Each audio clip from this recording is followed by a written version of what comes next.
No.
You should have played Rugrats, didn't I?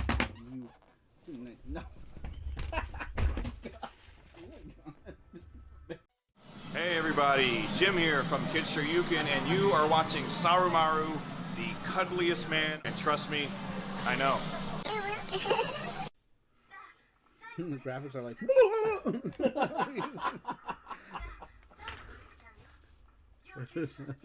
We're like, oh, the graphics are good for its day.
My butthole puckered. It was like...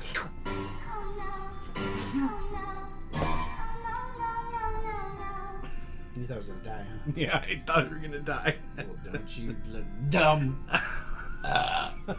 Where's my popcorn? Oh, I don't know where they went.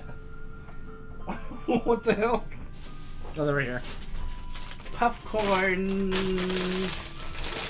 Let me popcorn really quick. No.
you should have played Rugrats, didn't I? You didn't I? No. Hey everybody, Jim here from Kids Shoryuken, and you are watching Sarumaru, the cuddliest man, and trust me, I know. The graphics are like.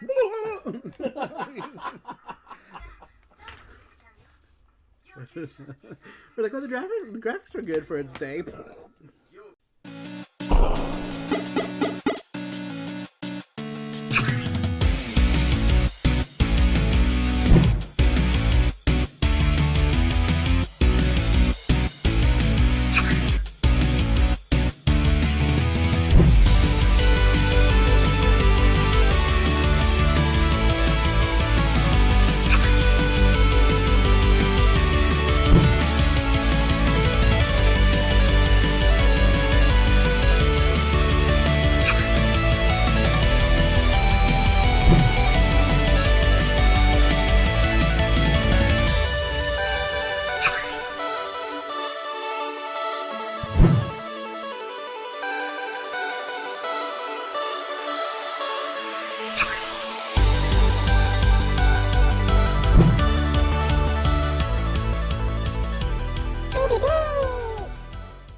My butthole puckered. It was like.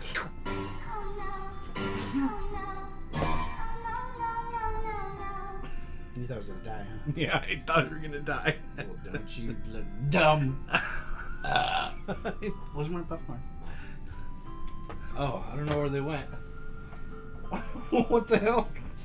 Oh, they're right here. Popcorn. Let me popcorn really quick. No.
You should have played Rugrats, didn't I? You didn't I? No. Hey everybody, Jim here from Kids Shoryuken, and you are watching Sarumaru, the cuddliest man, and trust me, I know. The graphics are like.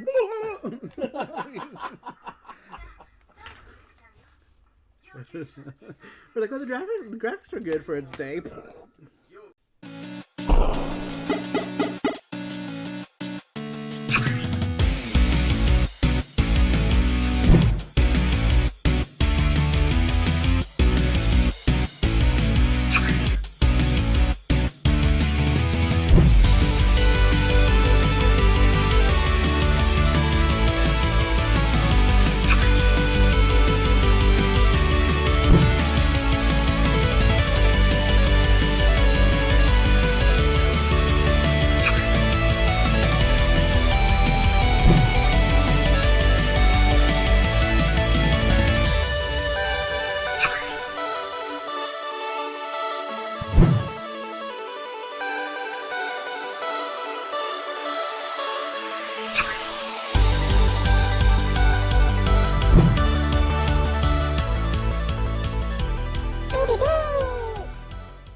My butthole puckered. It was like.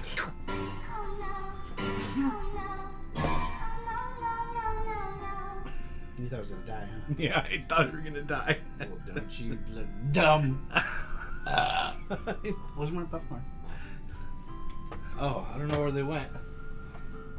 What the hell? Oh, they're right here. Popcorn. Let me popcorn really quick. No.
What is up? Welcome to another SARUSHOW, the one day a week where we talk about a subject, any subject, as long as it pertains to retro video games. And we ask you guys that question every single week. We answer them here, and the link for the next week's question is already up on your chat. So if you guys want to join in on it, go ahead and answer it. That'll be the last SARUSHOW of the year. Sorry so much for starting late. We are bombarded with stuff. So we have family coming, and they're coming tomorrow. They were originally supposed to come on Wednesday, but they're going to come tomorrow. So we've been trying to just pick up and stuff. Jesse's been hard at work with a bunch of stuff. So we started a little late by a little over an hour. So, but we're here. It's all good. We're here. We're live. We're live today. We talk about what did you think of CD Media when it debuted? Were you around? Some people weren't around. I think most of you in this chat were around when CD Media debuted. At least I would like to think. Otherwise, I'm going to feel real old. But we're also doing a charm pull tonight for this little guy here. He is the Turbo CD right here, and this was my point of reference to it. And he is supposed to accompany the original Turbo, which is right here. So depending on how it goes, if we at least get to $60, we can at least make a mini charm out of him, and you guys can pair him together with your Turbo charm. If we hit 100, we'll just do a full size charm with it. But anyhow, we are here. Hey, we are here. Welcome, everybody. Let's go ahead and take a quick look and see who is in the chat tonight. I know it is late, so I'm glad that a bunch of you stuck around. Randrick says first. Welcome, Randrick. Matthew Roach is here. Brandon Cruz. Marox, a panda's peeking in. Sweet Like Sugar is here. Sasquatch in Time. A Huffman. Arcade Game says, yo! Radical Reggie says, see, I made the thing. It's over already? No. We're just getting started. CD Beakerman says, CD's nuts. CD's turbobs. Naveed is here. Welcome, Naveed. Naveed. A Sasquatch in Time is here. Gizmo is here. And, did I get everybody? I think I did. Hey, alright, and if I didn't, I'm a total jerk. Oh, but said he's been sick. Oh no, I haven't been able to make it. I was wondering where you've been, but hopefully you get better. A lot of people are sick right now. It's a change of weather. Joel from Media Glitch is really sick as well. You guys send him your well wishes. He just recently got out of the hospital. We want that man to get better quickly. Speedy recovery. DJ, you look so energetic and healthy. I actually had a long sleep today, which is also another reason why we're running late. I didn't wake up till we fell asleep early this morning. Yeah, too. we did. We fell asleep at 6 in the morning, and I got up at 4 today. So it was nice to have more than 4 hours of sleep in a single night. So that's good. It's good. It's good that I got sleep. And then we ate a bunch today. We went to a place called Bangkok Orchid, which we go almost every week. Sometimes we miss it depending on how busy it is, but we go almost every single week to this place. They have a $9 lunch special. It's super good, and I love it. Let's see here. Yes, get well soon, Huffman. Sleep is lovely. I know, it is. And I only get to sleep good once a week. Usually. This last month has been such a clusterfuck with print club stuff, but we got all of the print club stuff out. Most of you, everyone who's in Elite should probably be getting their boxes before Christmas. So that's a good thing. We have tracking numbers are going out to all of you guys. So much stuff is in this box, but we forgot to put one print in it. So a lot of you guys, I've decided if I'm just going to mail it out to you guys, snail mail. I forgot to put in the Dark City print, which we have a stack of. But we're gonna go ahead and get those out for Elite people. Yeah, for the Elite people. That was another bonus for the Elite, and then we forgot to put it in there. So, let's see here. Well rested and well fed. Nothing finer in life. Yeah, I'm still really full. Every time I burp, I taste rangoons and curry. That's what I had today. I had rangoons and I had curry. So, let's go ahead and get into the weekly question before it gets super duper late. I sacrifice sleep for gaming and more time. Yeah. That's pretty much me with sleep. I sacrifice sleep for time, really. So I can, work on stuff and all that stuff. Love Blast, triple extra bonus, please, says Sasquatch. Yes.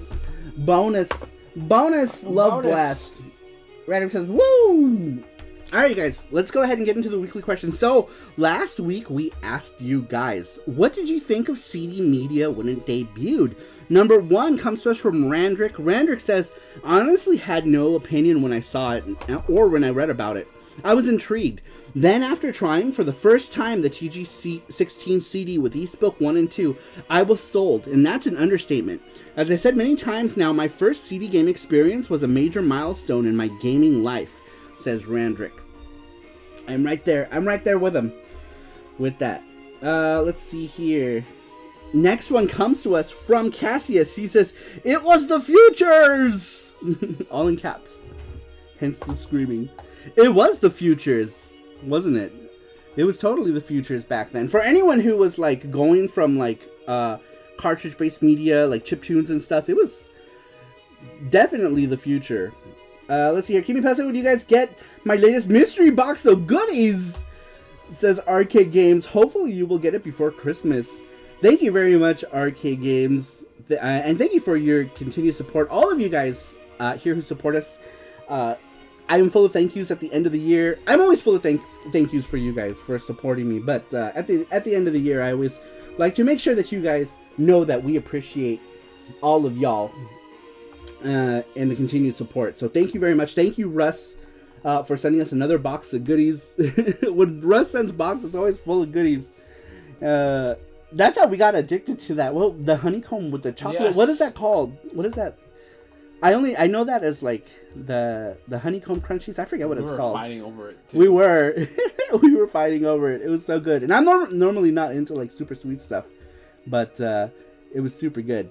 Very excited for that. Super excited. All right, number 3 comes to us from Mackenzie. Mackenzie says, I was born in 1995, so I wasn't around when CD Media debuted, so I won't be able to comment on it. But I remember when my uncle and parents got my grandparents, who were all living with, at the same time, a DVD/VCR player.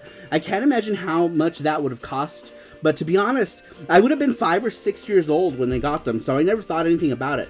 Only thing I remember was how strict my father was with me to not scratch the disc and put the disc in immediately back into the case when I was done watching the movie. It was like he forgot he got me a GameCube that I didn't know. Oh yeah, it uses discs. To be frank, I will cut him some slack buying DVDs and VHS tapes. They were expensive and no streaming services were around at the time. I think part of him has now rubbed off on me nowadays. I'm always telling my brothers, please put the games back in the right case And in the right place on the shelf, says Mackenzie. Very cool. See, that's what I was saying, that some of us weren't around at the debut of CD Media, and that's perfectly okay.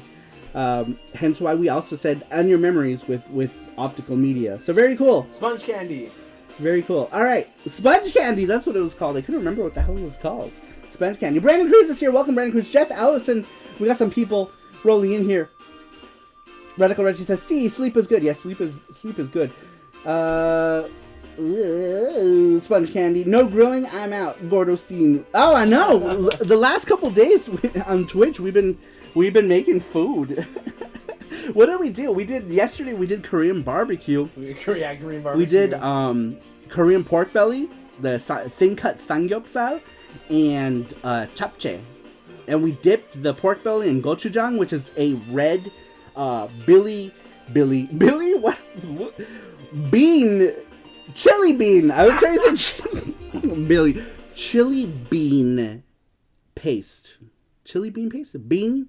I don't know. It's a spicy thing you dip your meat in, and it's really good. PCE CD over Sega CD 100%. I didn't have a Sega CD until the CDX, way after the CDX came out. I bought a used one at Software Etc. in 1998. I was like, it's in a box, it's brand new, it's $199, and it came with like all the goodies, right? It came in the box, came with all the games that it had. It was like pristine, and I remember when I bought it at the Software Etc., one of the employees was like, "Oh man, I was hoping nobody would buy this. I really wanted to buy it." I'm like, "Aw," but I'm still buying it, and I did. I bought it. It was right before I bought a lot of. What was it? 1998? Did I buy? Yeah, it was in that. Was it 1998? It might have been 1999. I bought a lot of CD consoles all in such a small span of time, because it was the Sega CDX, the Neo Geo CD, and then the Dreamcast. It was all months apart from each other back then, and my priorities were so skewed too. Like, I would always buy video games and stuff. I would overdraw my bank account. I would eat a lot of ramen to get video games. I still remember like sometimes I was like, man, you know what? I really could have eaten better back then if I had my priorities straight. Spicy thing you dip your meat in. Sorry, Mario. Yeah, I guess it sounded a little weird, didn't it? I'm still waiting on my Polymega to play Sega CD. I gave mine to my cousin. Oh no! Hopefully you get it soon, because a lot of people are already getting their Polymormons. So hopefully. Saturday SARUSHOW cooking show. I know, we've been doing one almost every single day. Let's see here. This may have been already announced, but Joel got home today. Yeah, we were just talking about that actually right before you came in, because Huffman said he was sick, and we also said that Joel was sick, and we needed everybody's good, happy, positive thoughts for these sick folks. I'm still dip your meat in. Dip your meat in it, says Gorgeous Steve. That's right. I know we've been eating a lot on stream. Like, we really need to eat anymore, right? But that's like part of the thing that we're doing on Twitch now. It's like we were going to do it every other week, and then yesterday we did it, and then we did it the day before. So it's like whenever is a good time. It's always a good time to eat, right? Unless you're full. But usually it's a good time to eat almost all the time. All right. I need my mouth. I need my mouth to talk. Is there any drink in that? No, there's no drink here. All right.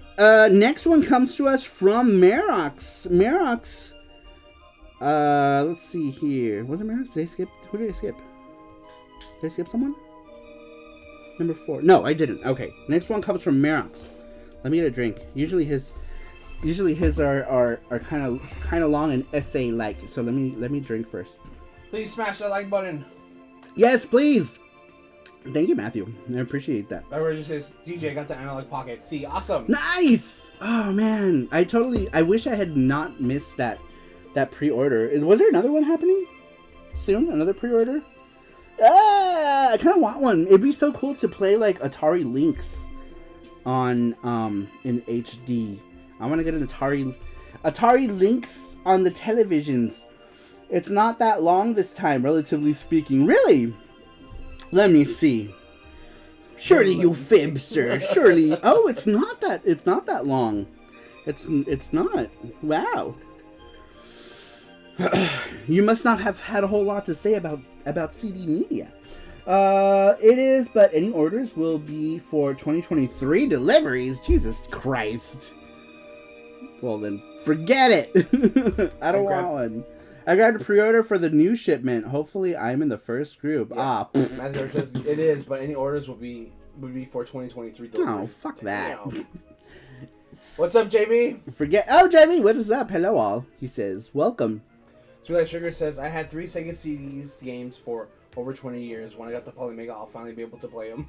Oh, no. Wait, how? How did you... Tell me that story. I need that story. Is that part of your story? Because if it is, then I'll just wait till I get to yours, and then we'll read it. I just love the Atari Lynx, by the way. Just throwing it out there. Do you really? I always wanted one, but I got a Game Gear. The Game Gear was my first and only portable back in the day, until the Game Boy Colors came out. By the way, this is what happened to the Merox 75 we all know. Right? If they were not taking our money right away, I might get one. Yeah, but have them take my money like right now and then not come out till 2023? Nah, I'm all right. I'm all right. The only analog system I got was the Super NT, and I was gonna get the Sega one, but then I was like, how funny. Oh, we were just talking about that. Yeah, and they just oh, okay. Jeez, it's about time. That is so weird. That's kind of scary, though. It is weird. We were talking about it. Big Brother's always listening. I was talking about Jesse. I was like, man, my PayPal card's expiring, and they just sent us an email saying, oh, we're issuing you a new one. That's not scary at all. JB says, you talking about first CD-ROM memories? Yeah, today is our memories, our impressions of CD Media when it debuted, including our memories. Evercade has some Lynx games. Yeah, but it doesn't have the Lynx games I want to play. The Lynx 2 is an absolute unit, says Merox. Where's the analog duo that we were promised? Yeah, I know. For reals, when is that pre-order happening? That's something I'm interested in pre-ordering. Just because anything that plays PC Engine games, right, is something I want. Don't worry, scalpers will have plenty of inventory. Says Gordo Scene. Yeah, only for $1,000. All right. Next one comes to us from Merox. Merox said, what did I think about CD Media when it debuted, you ask? I guess my answer could be summarized by simply saying self-contradictory. They were the cool new things that allowed for proper videos and music in games. They were sleek and only used by expensive add-ons or next-gen systems. Any system that supported CDs in one way or another was simply cool. The physical media was shining in the sun as to dazzle you with the next step in gaming. The mere fact that the Mega Drive had a CD add-on was enough to win some Sega versus Nintendo arguments at school back in the day, despite no one owning a Mega CD in my case. Or in my class, sorry. Yet, I quickly came to the realization that in many ways I preferred the previous alternatives. CDs lacked the underlying charm of tapes/cassettes, the joyful character of floppy disks, and the uniqueness of cartridges. As much as they tried to make each and every system's CD case special here in Europe, at the end of the day, the discs inside looked pretty much the same. Every previous console generation systems had their own unique looking cartridge. Another part that expressed the intention of marketing of each particular system. I still love to just look at them from time to time. I think my favorite cartridge design might be the ones from the 32X. They're shouting, "We are Mega Drive Plus," while being so incredibly 90s. Another flaw with CDs that CDs had were their fragility, giving you the nerve-wracking sensation that you literally carrying the raw code in your hands, and the slightest mistake forever would ruin whatever program or game you were trying to use. Loading media also changed the arrival of CD-ROMs. Before, you either had noticeable load times with cartridges on a single or one single but very long load time to boot up / installation of some software with floppy disks or cassettes. With CDs, that changed to incremental load screens, one for each individual segment of a game. Overall, I still like CDs. I really did, I guess, but at the same time, I didn't. I really didn't, I guess. Let's call it a love-hate relationship and leave it at that, says Merox. So which one is it? Do you like it or don't you? But you do have a point with the cartridge and like the fragility of CDs. But I mean, I think if you were already... Like, I have some CDs that I messed up, right? And I think that's because I was still fairly young when I started first using CD media with a TurboGrafx CD when I was 14 years old. So 13 years old, sorry. When I was 13 years old. So I wasn't super careful in the beginning with a lot of my CDs. So any of the CDs that I had from like 13 to say 16 are kind of beat up. A few of them, there are some exceptions, but most of them are beat up. And some of them have just relatively little scratches depending on how much I cherished whatever CD. Like my original CD, East Book 1 and 2, has just little tiny scuffs and scrapes around the edges.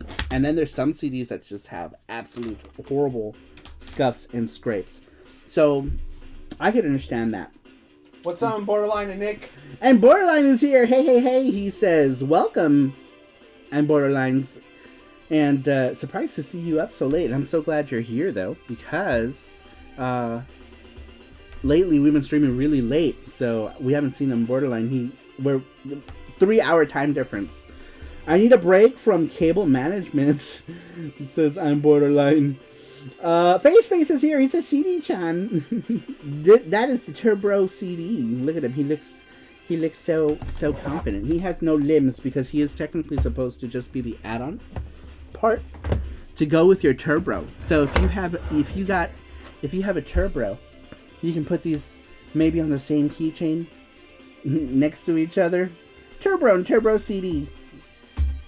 They're almost the same color. I feel like he is a little lighter. A little lighter. I should have color matched him. I didn't. Oh, fuck. I'm dying. Disc rot is a myth. Emulation is hearsay. Original media is the future. I've never had a disc get disc rot ever. However, I've bought discs that already have, like, I guess disc rot, but, you know, like little tiny holes in it, but they've not gotten any bigger, so I don't know if it has to do with, like, weather or something, or something, because, like, I have a copy of Tenchi Okurao for the PC Engine. That's the first Warriors of Fate game. And, oh, Trancer with the donation. With the $50 donation. Thank you so much, Trancer. I really appreciate it. Trancer, thank that you. That really gets our fund. That really gets our fun going. That sounds dirty. I mean the fun for this little charm guy. That really gets my funds going. So we'll be donating a charm. So we will also be donating a charm in the name of Trancer. Look at, it's almost the same. Oh my God, sweet. Now you're playing with turbo power. Thank you, sweets. I appreciate that.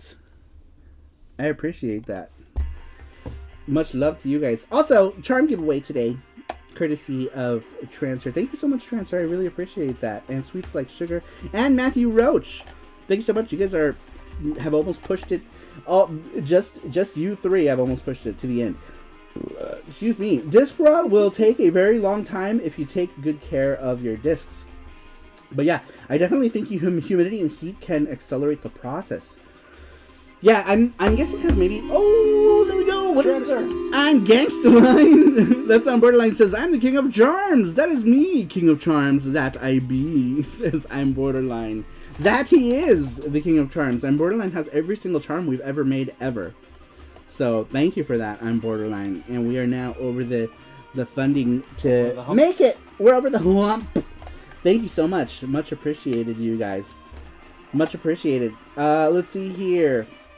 Just don't feed your discs food after midnight and don't give them water. Then you won't get disc rot. Yes, that's exactly how CDs work. Arcade games off.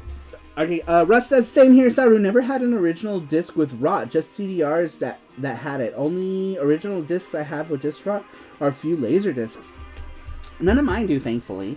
But I do have a couple CDs. Like I have that Tenchi Okurao, and I have some other game too that has, like, I don't know, that could just be a scrape on the CD. I don't know if it's disc rot, but neither one of them have grown really in size.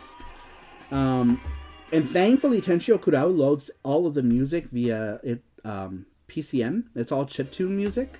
None of it is CDDA, so it doesn't really have any problem playing any of the music. Let's see here. What did I miss? Sasquatch. JB says, I had recently bought new East disc since my Polymega couldn't install my original. Really? Interesting. Which one? What was your original? The Turbo Duo version? The Turbo Duo version? I didn't try that one. I own both of them. Because my Turbo Duo version of East came along with my Super CD system card. When you bought for I think it was $99 or $120, I don't remember, from TurboZone Direct, you got the Super CD system card with the Turbo Duo pack-in of East Book 1 and 2 and the 3-in-1 disc, all in a single package. If you had the TurboGrafx CD, and that's what I ended up doing. So I jumped into the Super CD game, not at the very beginning, but whenever they did that pack-in, well, not the pack-in, whenever the Turbo Duos came out and TurboZone Direct was doing those packages together. It failed around 80% or so. It was the TGCD version. Interesting. I need to double check my Polymega and see if that happens. Sasquatch says, this what happens when you leave your CDs in your 200 disc CD book and take that book to a beach and don't use a blanket when you lay said book in the sand. Says Sasquatch. I would imagine that would be an issue, right? Let's see here. Brandon Cruz says, to Marox, I remember how annoyed my friend got whenever he saw a loading screen on a PS1 game. Fake loading, he'd yell. Still, with time, CDs will die, but I think it will take a long time, says Randrick. I kind of want to try and make an argument that Mega CD is far superior to the PC Engine CD. The hardware got more oomph to it, and I'll get back to you if I can come up with another argument. So I think at its core, the Mega CD is stronger than, or more powerful than the PC Engine CD, but the PC Engine CD also had a bunch of updates via the RAM cards, with the different megabytes of RAM. And you also can consider the Mega CD came out like 5 years later or something, right? When did it come out? 1991? The TurboGrafx CD came out in 1988? Or the PC Engine CD came out in 1988. So the Mega Drive had quite a long time for development. And the Sega CD also handles things that the TurboGrafx doesn't really do, like scaling. You can do scaling.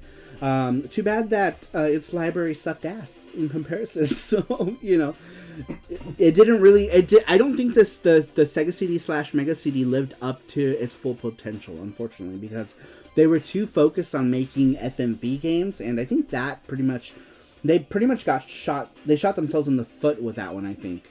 Let's see here. PCE CD has good games. Yeah, that's pretty much it.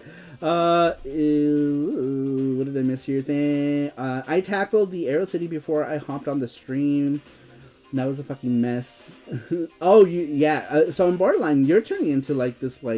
I learned stuff on your stream about arcade stuff that I've never even knew, because I was never big into arcades, and the only arcades I bought were already working, and then I sold them like a year later. So I find stuff out, or I learn new things in Borderline stream. And Borderline streams arcade stuff on Twitch.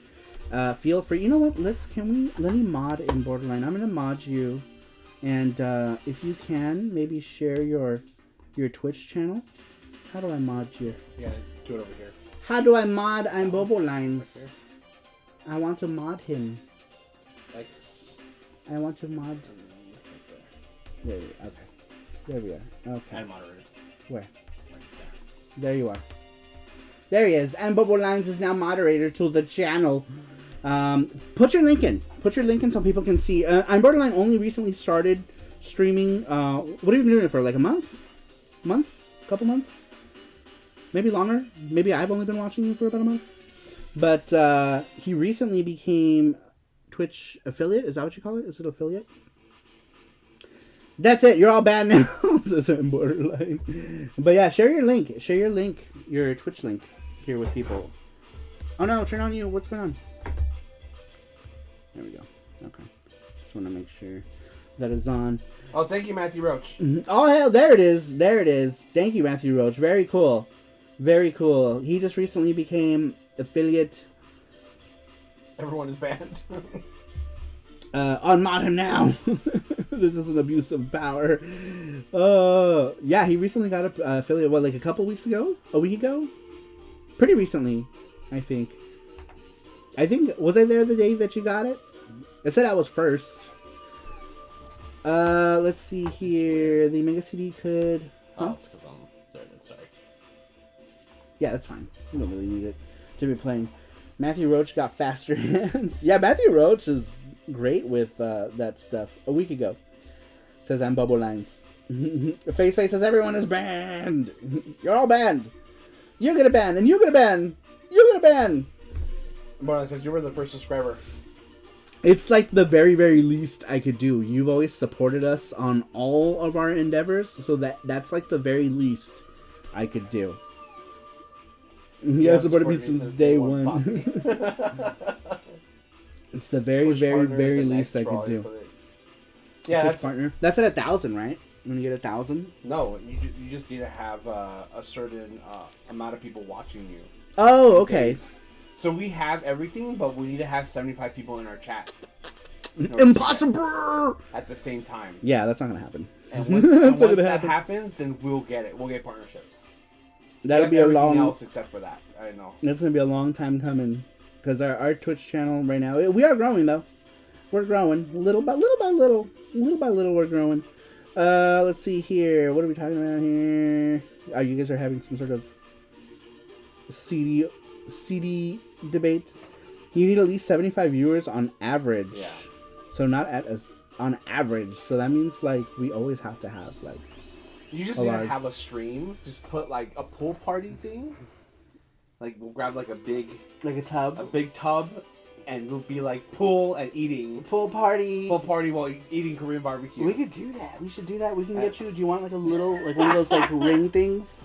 You can have like a little panda ring thing. Just float around in the pool. It'll be great. I got no aspiration for that at the moment. I'm working on getting Gachapon from my friend so I can do Gachapon giveaways. That's awesome. That's nice.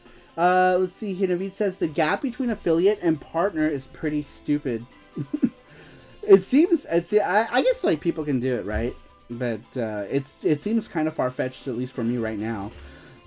JV says, I think Soulstar shows that the Sega CD could do when pushed. Those crafty Brits know their Motorola CPUs. Let's see here. Or just do Minecraft or Fortnite. That brings in the viewers. Yeah. No. Never. Awesome. Just followed on Borderline. Thanks for the link, says Arcade Games. There we go. Yes, follow that boy. Follow that boy.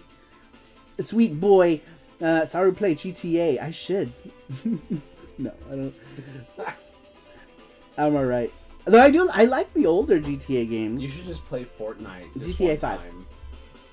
Or I mean, you should. I was just saying you should just play Fortnite. Be like, Sarah plays Fortnite. No. Just one day. No. I don't want to play it ever. I still have to hop on to one of your streams, Borderline. Sorry, I've been busy. Oh, okay, he's talking to me on Borderline. Yes, hop on Borderline streams. That's the thing with YT and Twitch. If you play obscure stuff, you will not be growing fast. Yeah, and I play the only time that I would say that I don't play something super obscure is if I'm playing like Switch stuff. Because even when I'm playing the 16-bit stuff, I'm always playing stuff that's not mainstream, right? Like I don't play like Adventure Island or Ninja Gaiden or those things, you know. Well, I mean, like, no, I play Adventure Island with Turbo, but I mean, like, I don't play like what am I thinking of? Like Ninja Gaiden or Battletoads or Mario. I don't play like most of those things. 1 million point Twitch redeem for Fortnite. Someone's gonna do it. Then I'm gonna have to play it. That means that the possibility is there to play it. I can't believe how much I enjoyed the story and acting in GTA 5. What a great game. I do it right. I'm a grower and a shower. I'm Borderline. What are we talking about? Alright. Did I read Marox's already? I did. I guess I was surprised because it was like a normal sized response. All right, number 5 comes to us from CyberGirl007. She says, "For music, it was great. However, for video games, not such a good idea. A bunch of CD media consoles would beg to differ." Let's see here. East for Mask of the Sun was supposed to come out for Sega CD. How funny. I didn't know that. That's an East fact I never knew. I never knew that. I think I recently found out because you guys were talking about it, or you may have mentioned it. But that is something I never knew. I never knew about a Sega, an East 4, version of East 4 for a Sega CD. That would have been cool. That would have been like the one thing that maybe would have made me buy a Sega CD, right? If it, at that time, if an East game came out, and if it came out in English, that probably would have been something that pulled me in. Yeah, I remember somebody was. You guys were saying that. I'm pretty sure. I want to say it was Matthew Roach. I want to say yes. Let's go, Cybergirl. Best response. She wins. Hang it up, guys. All right, we're done. You're right. Stream is over. I mean, nothing can top that answer. All right, next one comes to us from Beakerman's. GT Beakerman says, "My first CD game system was the PSX in 1995. I thought the black discs were cool. I can't read tonight. The music was sweet, and the graphics were next gen. Ridge Racer was the shit. I recall feeling like I was finally playing arcade quality games at home. Prior to that, I had played my friend's Turbo Duo. I thought it had great sound, and Gate of Thunder was really awesome, but otherwise I wasn't that interested in the time due to the high price of the system and the paltry US game catalog. This was way before I knew anything about the amazing PC Engine CD-ROM game library. I was also in high school, and at the time, I didn't have the money to buy another game system or an expensive add-on. Another friend of mine had the Sega CD. His games were crap, and it didn't seem like much of an upgrade over the Genesis carts, so I didn't really care for it at the time. Now that I have my own Sega CD, I found out that there are a few worthwhile games. However, I also think I made the right call back then to skip focus on carts for the Genesis and the SNES. Oh my god, excuse me, sorry. I was very waiting to escape. Yeah, I guess because, like, at that time, right, like, everything was coming out for cart-based stuff, especially during the 16-bit generation. If you were into, like, anything that was, like, action or platform or anything, it was always much more viable to just get it on carts for existing consoles that you already have. And many people didn't even know about the TurboGrafx CD because the TurboGrafx CD was not really big anywhere. I mean, I lived in the market where it was the biggest, and I still didn't even know about it because I didn't buy a TurboGrafx CD until 1992. That shit was well out the door by then. And that's when I got this guy right here. It's look how beat up he is. He has been through a lot. He has been thrown in the trash. It's been through a lot. He's been through a lot, and it's one of the things that is very precious to me that I still have from back in the day. We need to have questions just for CG, like, what's your favorite mobile game? Or, which phone did you like biting the most? Oh, that's hilarious. I like that one. Which phone did you enjoy biting the most? What were the textures like to the phones that you every time she says that, my teeth hurt. I know, I can't imagine. And did you break it? I can't even buy hard candy without my teeth hurting. Yeah, we're old though, so like, hard candy hurts. But I think she's old too Wallace? though. Brandon Wallace, what is up, BW? He says, "Hello everyone. I hear that CDs are the wave of the future. Keep your eyes on them things." Says Brandon Wallace. Welcome, BW. Matthew Rose says the Turbo CD has been seen Sarah grow up to the person he is right now. It is. It has watched over me for many years, and he's watched many things. He's seen many things. Yeah, I guess it has been in the same room when questionable things have happened. Chewy candy is where it's at anyway. That's true. I love chewy candy. That was weird. Yes, chewy candy is the best. Let's see here. The Turbo CD. Yes, it has Does it still work? It does. I replaced the gear in it. Do you remember? Was this the one that crumbled with the gear? Yes. Or was it this one? I don't remember. Or was it my IFU? I don't remember. But yeah, I did. I've replaced. The only thing that failed on this guy was the little gear on it, but he still works. He still works. I don't have the super. I don't know what happened to my my original Super System card. So I had to use. I used a Japanese one that I put like a little. There's like a little circuit thing that somebody named Chops in the PC Engine community made many years ago. That lets me use a Japanese system card with it. But I no longer have its case. The case was broken in half. I was evicted one day when I was 18. They threw it in the trash along with the case. The case broke. Surprisingly, it still worked. What? Oh my god. When was the last time you tried playing the Turbo CD? Ooh, shit. Right now. No, it was 5 or 6 years ago in my last apartment, and he worked. Chappie, yes, that's right. Oh yeah, you're in that the PC Engine fans Discord. I forget. Yes. Chappie, he made these things that go over you, like tape them on your Super CD system card. I got one of those from him back in 2015, I think. I don't know if he still does them or makes them, but yeah, quite a while ago. I never seen a Turbo CD in all my life. I only knew about it from a magazine. Yeah, so when I first bought it, I was alone with my liking for it. And then in 1993, I got one of my friends to buy it, and in 1994, another friend bought it. And we talked about it for like a whole year, because then like everything else came out and nobody cared anymore.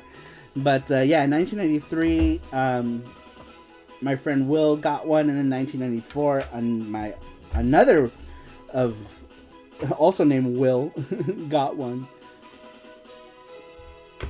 So yeah, Then I had Turbo friends. I managed to convince 2 of my friends. One of them who actually saw me talking about it on the show, and I was like, "Oh yeah, they both got it in 1993," and he was like, "No, actually, I got mine in 1994." And I'm like, "Oh shoot, okay." So yeah, he was watching one of my lives, and he was the one who, and he found his receipt from when he bought it. This guy keeps everything, right? The only thing he didn't keep was like his Sega stuff, which he regrets. He regrets getting the Turbo Duo because of it. This is the friend who bought it in 1994. He regrets getting the Turbo Duo and misses all the Sega stuff. He was really a Sega guy.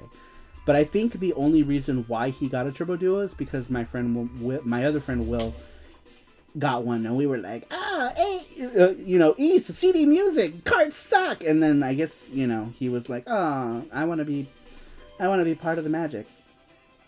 And so he did. And he went all in. He bought a Turbo Duo.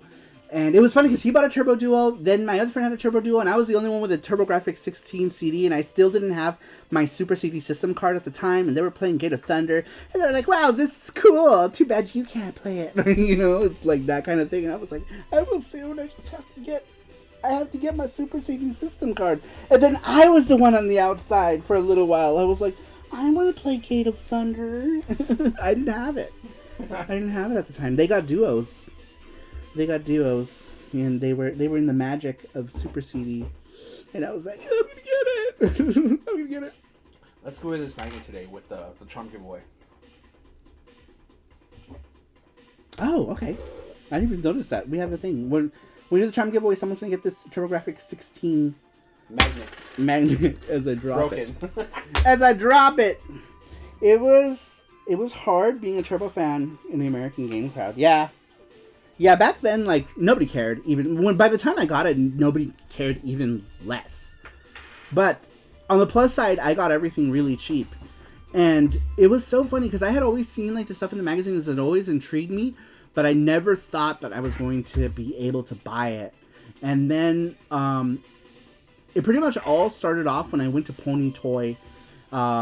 In early 1991, I went to Pony Toy, and they had the intro to East 2 playing, and I didn't know the capabilities of the CD systems. I had never seen it in operation. I had only ever seen screenshots, right? And it's like, screenshots don't tell you anything. You know, they show the pictures, they look cool, but you don't know that they're like talking and moving. And then, so I was really impressed by it. And that I made it my next goal to get a TurboGrafx CD. In 1991, I bought a TurboGrafx 16 used from Game Dude for like $67. And then in 1992, I was able to get myself a TurboGrafx CD for about $100.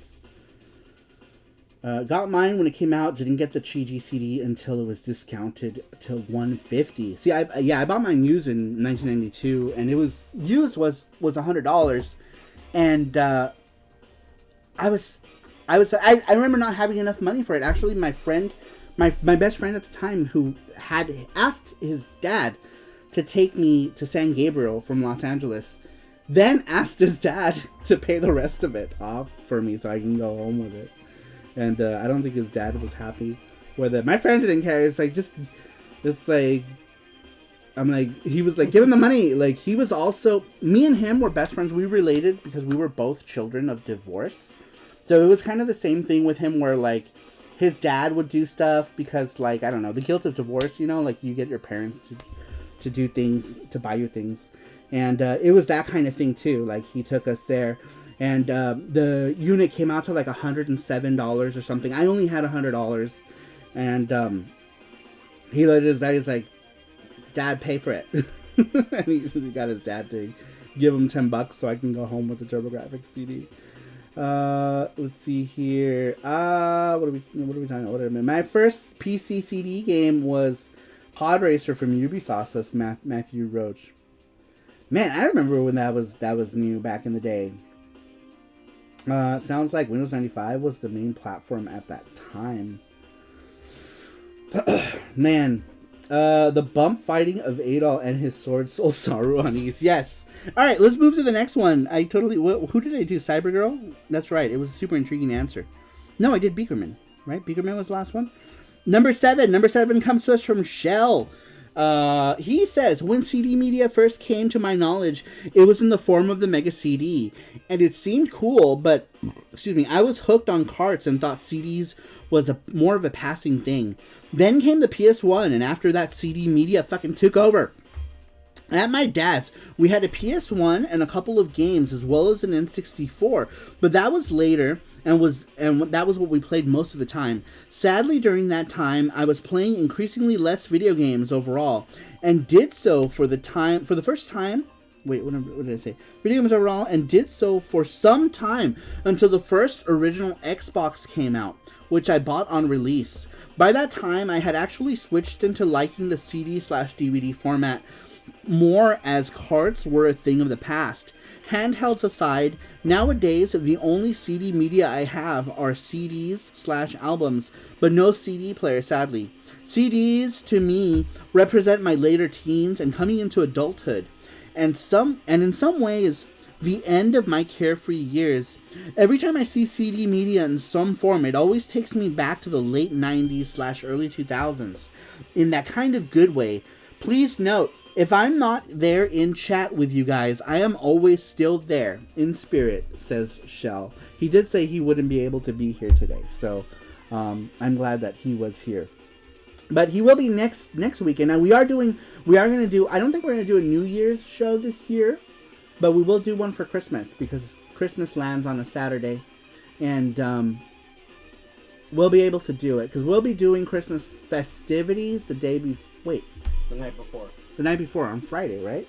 Right, yeah. Yeah, so we might not do PC Engine Fridays that week.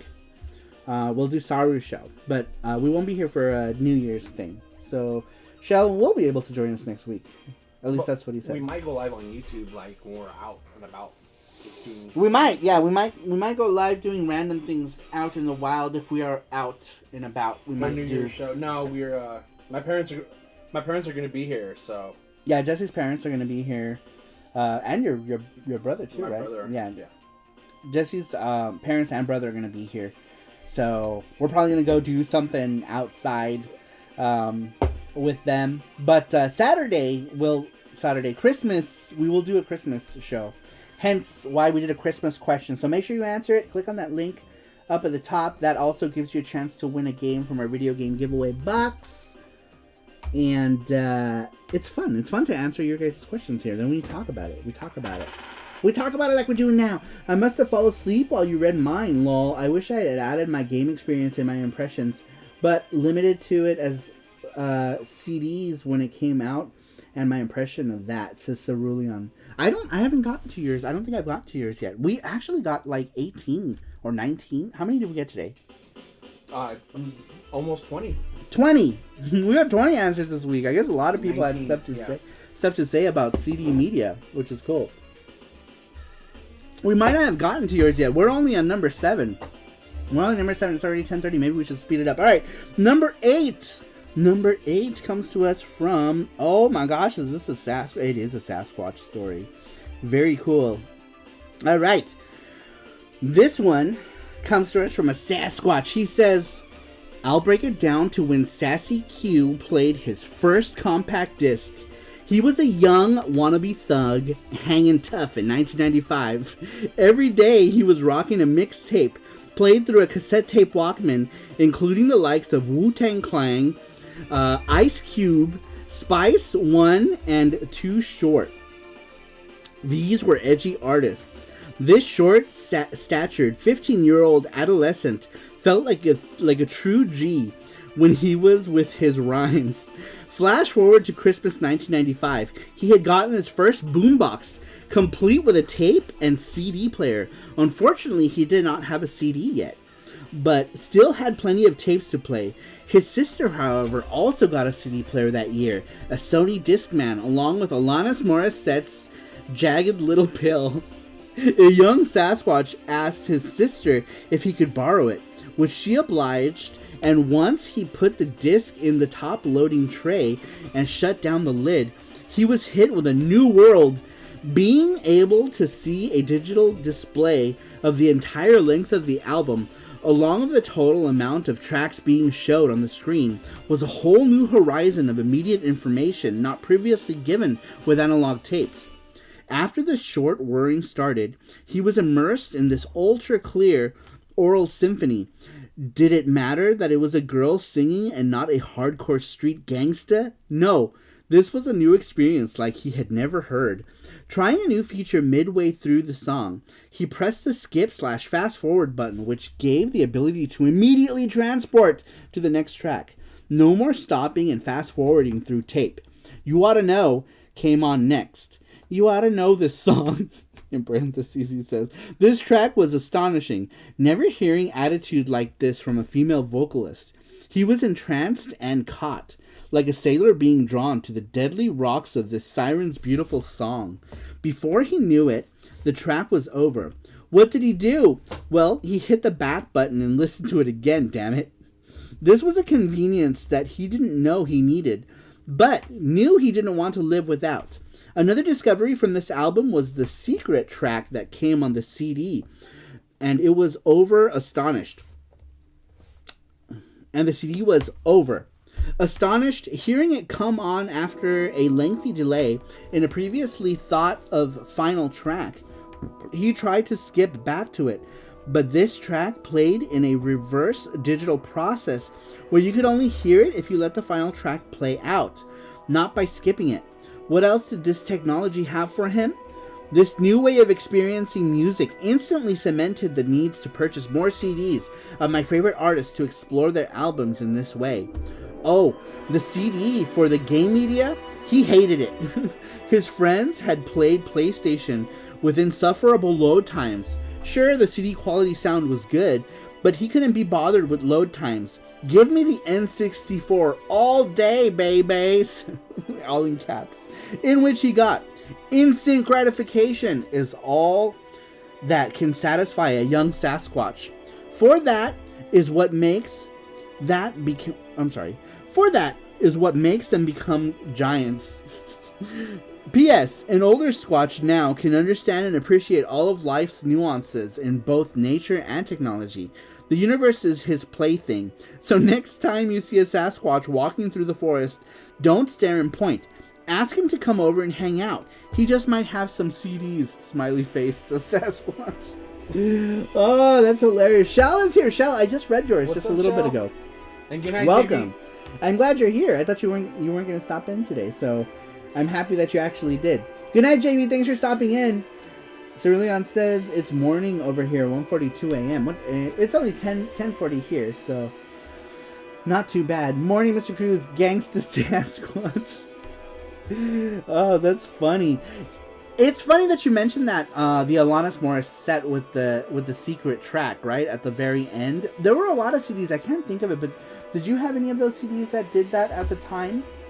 You know, where there were tracks that were playing at the end of the CD. Yeah, like I had one that it's a game. You put it on the computer and you can play, like, it plays music. I forgot what it was. I don't think he understood what I asked him, but that's okay. He's not paying attention. Let's see here. Lauryn Hill, Miseducation album. Is that one that did that as well? Hold on. It was a music CD that you can play a video game. I forgot what it was. Oh, okay. That's not what I asked at all, but... let's see here. One of the Bush albums had one. Bush. Did it? That's interesting. Yeah, but I think a bunch of them did. Right? Had those. Tool's Undertow had 69 tracks with one hidden in the middle. And the last one, Slobbering... Oh, why am I reading this? I read Slobbering Secret. I don't know why I read that as Slobbering Secret. The only CD I had that had a secret track was Sonic Team soundtrack that had Sonic Adventures opening. Open Up Your Heart as its secret track. Was it in the same vein of you played it, you had to let it play for like 82 minutes or something? It was a really good one too. Oh, with Beck Mutations had a hidden track in it. That's a Dirty Saru show. What did I read that as? Slobbering Secrets. Alright. Next one comes to us from Superboo. Superboo says, the first CD-based game console I had was the PlayStation, and I was still just a kid, so I don't really give it much thought. To me, a game is a game. The physical form didn't matter to me that much. Also, at the time we still had the Sega Channel, and I was more into that. But the year after getting a PlayStation, we got Final Fantasy VII for Christmas, and then I started getting more into it. The more experience I had with CD-based games, though, the more I started to dislike them. And by my mid to late teens, I preferred cartridges over discs, and still do. If we're talking about music, though, I do prefer CDs over cassette tapes. Don't really have enough experience with vinyl records to know either way with those, though, says Superboo. Very interesting. Very cool. So, at first you didn't care, and then you started liking cartridge stuff more. I'm kind of curious, Superboo, if you're still here, what cartridge stuff you were playing during this time in the PlayStation era. What cartridge stuff were you still into it at the time? I have an Agoraphoric Nosebleed 3-inch CD that has 99 tracks on it, plus one in the beginning. You have to rewind to hear, so 100 tracks total. It was in the Guinness Book of World Records, apparently. Really? That's interesting. Interesting. Oh man, I have to try that with my Japanese Castlevania Symphony of the Night. Wait, what? What was in Symphony of the Night? What did I miss? Hey guys, anyone tried playing Symphony of the Night as a CD on the PS1? You had the voice of Alucard telling you not to use the CD, and then a secret song would play. I don't remember. That's cool. I don't remember. I don't know if the Japanese one did that. Do you remember when we first started SARUSHOW, we used to have a boombox? We still have that boombox, I think. Yeah, don't we? it's in the... We didn't throw that away. It broke. Yeah, we just throw When it we first started SARUSHOW, we used to do Name That Tune from a boombox, from a CD boombox, and we would just play tracks. And I used to have, or I still have them, Super Famicom CDs that came in magazines back in the day, and they had a bunch of tracks, so we would just play tracks from that and have people guess. I legit beat Symphony of the Night for the first time last night. Wow! Nice. Was that an experience? I bet it was. Wonder if the Saturn version of Symphony of the Night has that. Huh, I'm curious now, too. Very curious. Oh, man, I have to... Yeah, I totally have to try that. Sorry. Don't know what took me so long to get to it, says Naveed. Sometimes that's how it is, right? I'm trying to think what game I played recently. I can't remember, but there... Koryun. No, not Koryun. No? I love Koryun. No, he's saying about... No, to beat it. You beat Koryun. No, yeah, but he was saying that he had just beaten Symphony of the Night recently for the first time. Oh. And he didn't know what he was waiting for so long to do it. Not the same thing, but a lot of early CD games had their entire soundtracks hidden/playable when played on regular CDs, especially a lot of Saturn games is virtual on. So yeah, that was normal, right, for CD media. So back when CD games first came out, they were all Red Book audio. If you got CDs from the TurboGrafx CD era, the Sega CD era, everything was in CDDA/Red Book audio. So you can play them, the audio tracks raw in your CD players. Because they were Red Book audio tracks. Usually the data track was like one track, especially like TurboGrafx CD. It was always like the first track was like telling you like some warning, right? No, don't play this in your music CD player or your speakers will explode or something like that. That was actually one of the working designs error literally said that, don't, or your speakers might explode in like a funny voice. And then track 2 was the data track, and when it would play, it would always be like some crazy ass sound. And I think that was mostly why they didn't want you playing it, because that track could potentially like mess up your CD player. I've always played those CDs in many a CD player, and I've never had it have an issue before. So I don't know what it is. I think it's maybe if you were playing it too loud and the data track came out, you could potentially blow out your subwoofer or something because of the sounds that played. That's what I'm thinking, at least. Alright, let's move on to the next one. Next one comes to us from Kitsune-sama. Kitsune-sama says, I don't know, not sure if I was even around when CD Media debuted, but I guess it was better than those black CDs that used to exist before, I guess. I'm talking about vinyls, I'm guessing. Let's see here. I think after a while, CD players would skip that data track automatically. Did they? I had no idea that was something that actually happened. That's cool. It plays the Matrix code. Congrats, Naveed, on beating Symphony of the Night, says Matthew Roach. Very cool. What's up, Saruman family, says Tony the Great. Welcome, Tony the Great. Welcome. We were talking about CD Media today. And people's thoughts on CD Media when it debuted, if people were even around when CD Media was a thing. I recently beat Symphony of the Night again for the 10th time, says Randrick. Man, I really want to play through Symphony of the Night again. I was debating whether I wanted to play through the Saturn one, now that there is an English patch to it. Maybe that'd be something to stream. I know it works on the Polymega, so I might just play it off of the Polymega at some point on stream. Just be Symphony of the Night, stream. That's true. Yeah, we could just stream.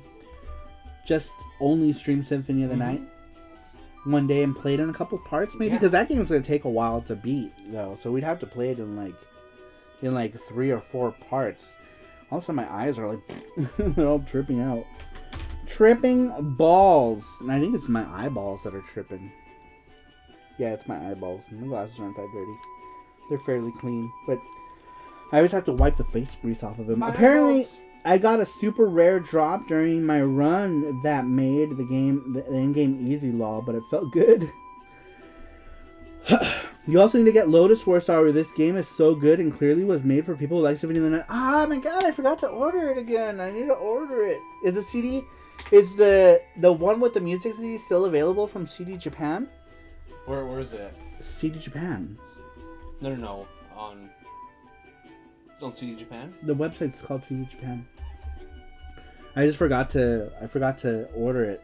I was gonna order it last night. That's the one I want. It's the one I want to get, and I keep forgetting about it. .co.jp. Sorry. If you just Google it, it'll pop up. You can play the Saturn version as Maria. That version is unique. That's true. I could just play as Maria. That would be a much shorter game too. Maybe I'll do that. Maybe I'll just play the Saturn version as Maria, and then we can do it all in one stream. Maybe that'll work. Ah, we got a bot in here. Can someone take care of that? Can someone boot the bot? Someone boot the bot. That's if you don't want it to be mainstream. That is, yeah. Maybe I should. I'll just play as Maria. The game is so fun too, but it's like a side game more than playing the actual game. That would be fun. That would be fun. Bot. Bot. Alright. Next one comes to us from JT. JT says, to be honest, I don't know when exactly the CD media format started, but my first experience was with Final Fantasy VII. Oh my gosh, sorry. I bought a PSX just because of that game. And yeah, the game was phenomenal. My favorite console of all time is the Super Nintendo, of course. But when that game switched over to Sony... Oh, he's talking about... My favorite console of all time is Super Nintendo, of course. But when that game switched over to Sony, I'm guessing he's talking about when Final Fantasy moved to the PlayStation. My love for Nintendo was gone for a long time, and I don't care about the N64, says JT. You and me both. The N64 is poo-poo. Can you lower this soundtrack a little bit? Just because I'm like... lower the main volume. Oh, sorry. Yeah, just a little bit. There you go. I'm like screaming at the top of my lungs. I found it. Which one did you want? Oh no! What happened? Did you accidentally hide Face's message? The Record of Lotus War, the Switch one with the CD. Is there one with the CD still? Just type in Lotus War and put Switch or something. Okay.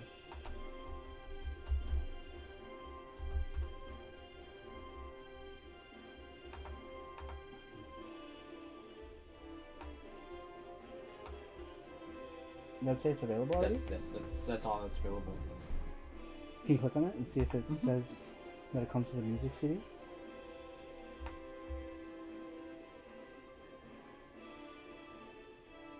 No longer available. Oh, I missed out on it.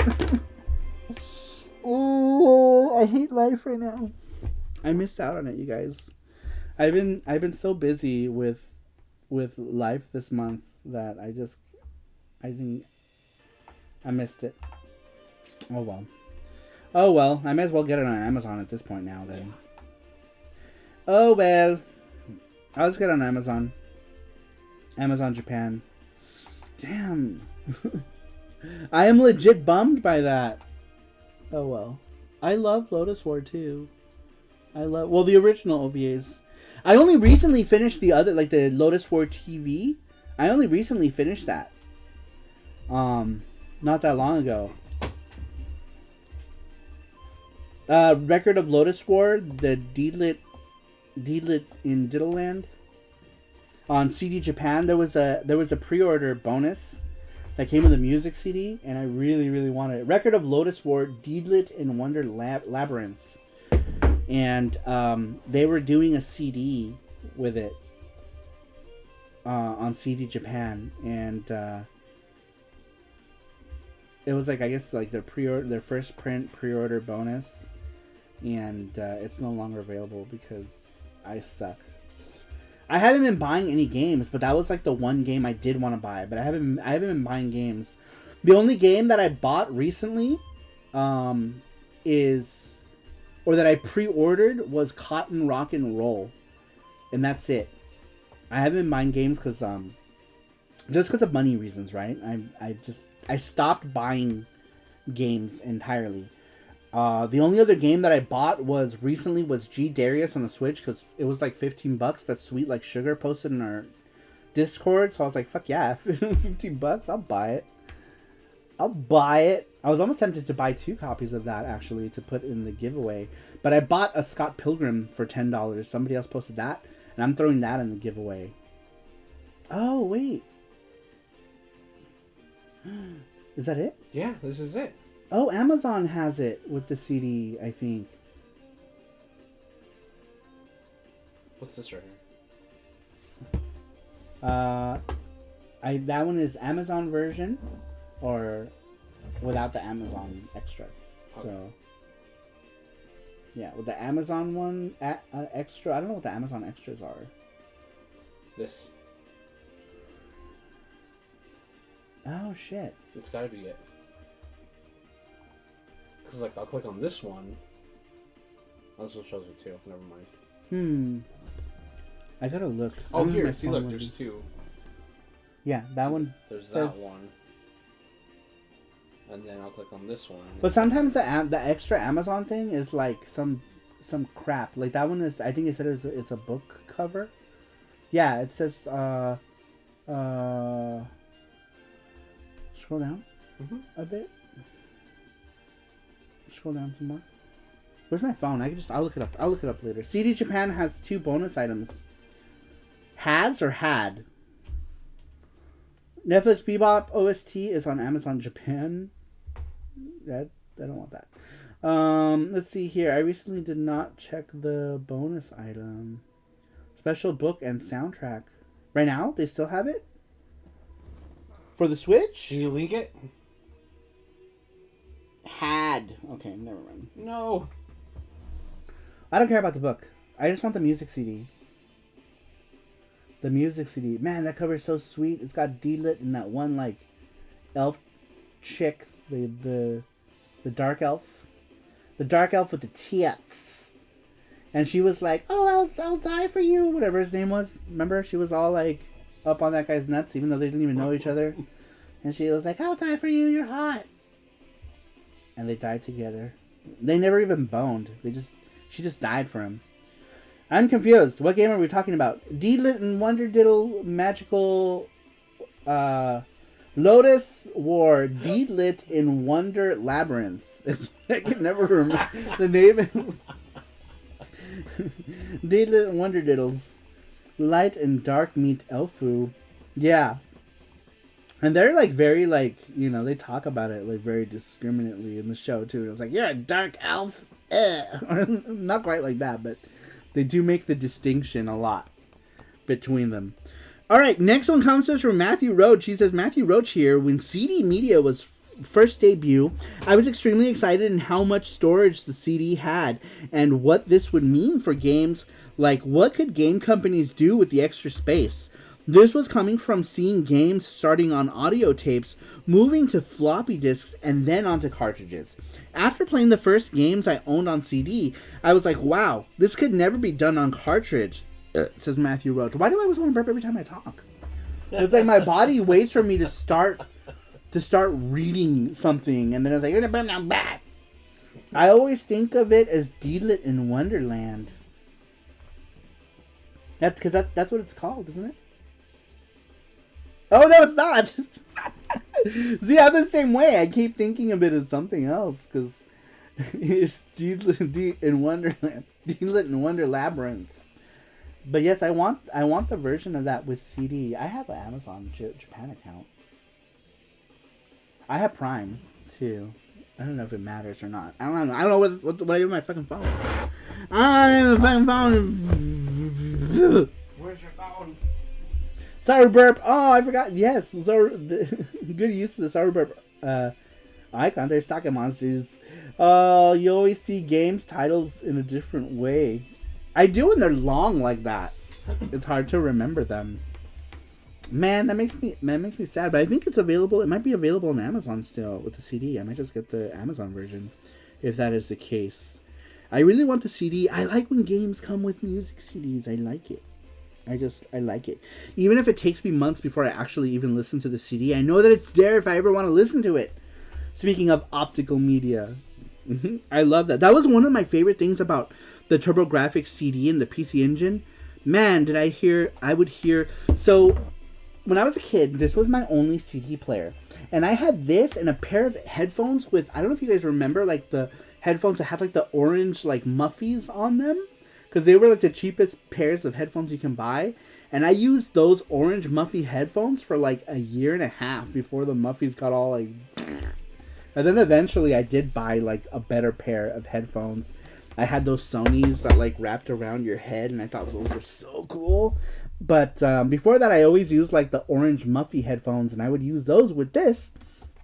And You can plug in the TurboGrafx CD power into the back of this, and it would work just fine. But you could also plug in the CD one, I think, as well, and it didn't explode. But I used to put in the TurboGrafx 16 one. Maybe I was doing some sort of irreparable damage to this. But I always used the TurboGrafx adapter to it, and this was next to my bed, and I recreated that whole feeling of it with when I did the FX Unit Yuki comic book. Yuki has just the IFU, the CD part next to her bed plugged in with games, like she was listening to the soundtracks. So that's what I used to do. I used to listen to my game soundtracks in the CD player. It was my first CD player, you know. We're talking about 1992, 1993. It was magical. It was magical to me. I felt like I was in the future.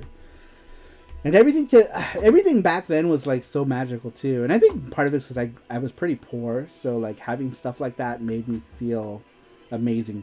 I was just looking on eBay. The TG16 Black CD player without the dock now goes for $500. That's ridiculous. Yeah. That's insane. I would do this all the time with Eastbook 1 and 2. Also, Last Alert. You know, Last Alert is a game I didn't play until years later. I didn't play Last Alert until many years later. As silly as it sounds, I miss seeing the NEC logo on electronics items. You can still buy monitors and stuff with it. There's like monitors that they still make like some really competent monitors, I think. But yeah, that was my first CD player for the longest time was this little guy. I'd have it next to the bed.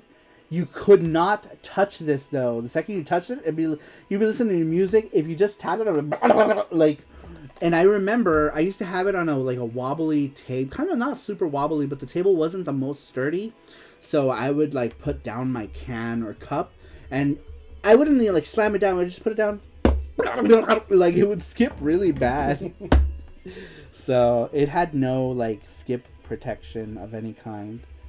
So if I was drinking something, as soon as I touched it down on the same table, it would skip really bad. But I loved it. I love the. It brings me like, I still feel like the nostalgia of listening to video game music, and then I started buying anime music, discounted anime music from Little Tokyo. I used to go shopping in a place called Yaohan Plaza.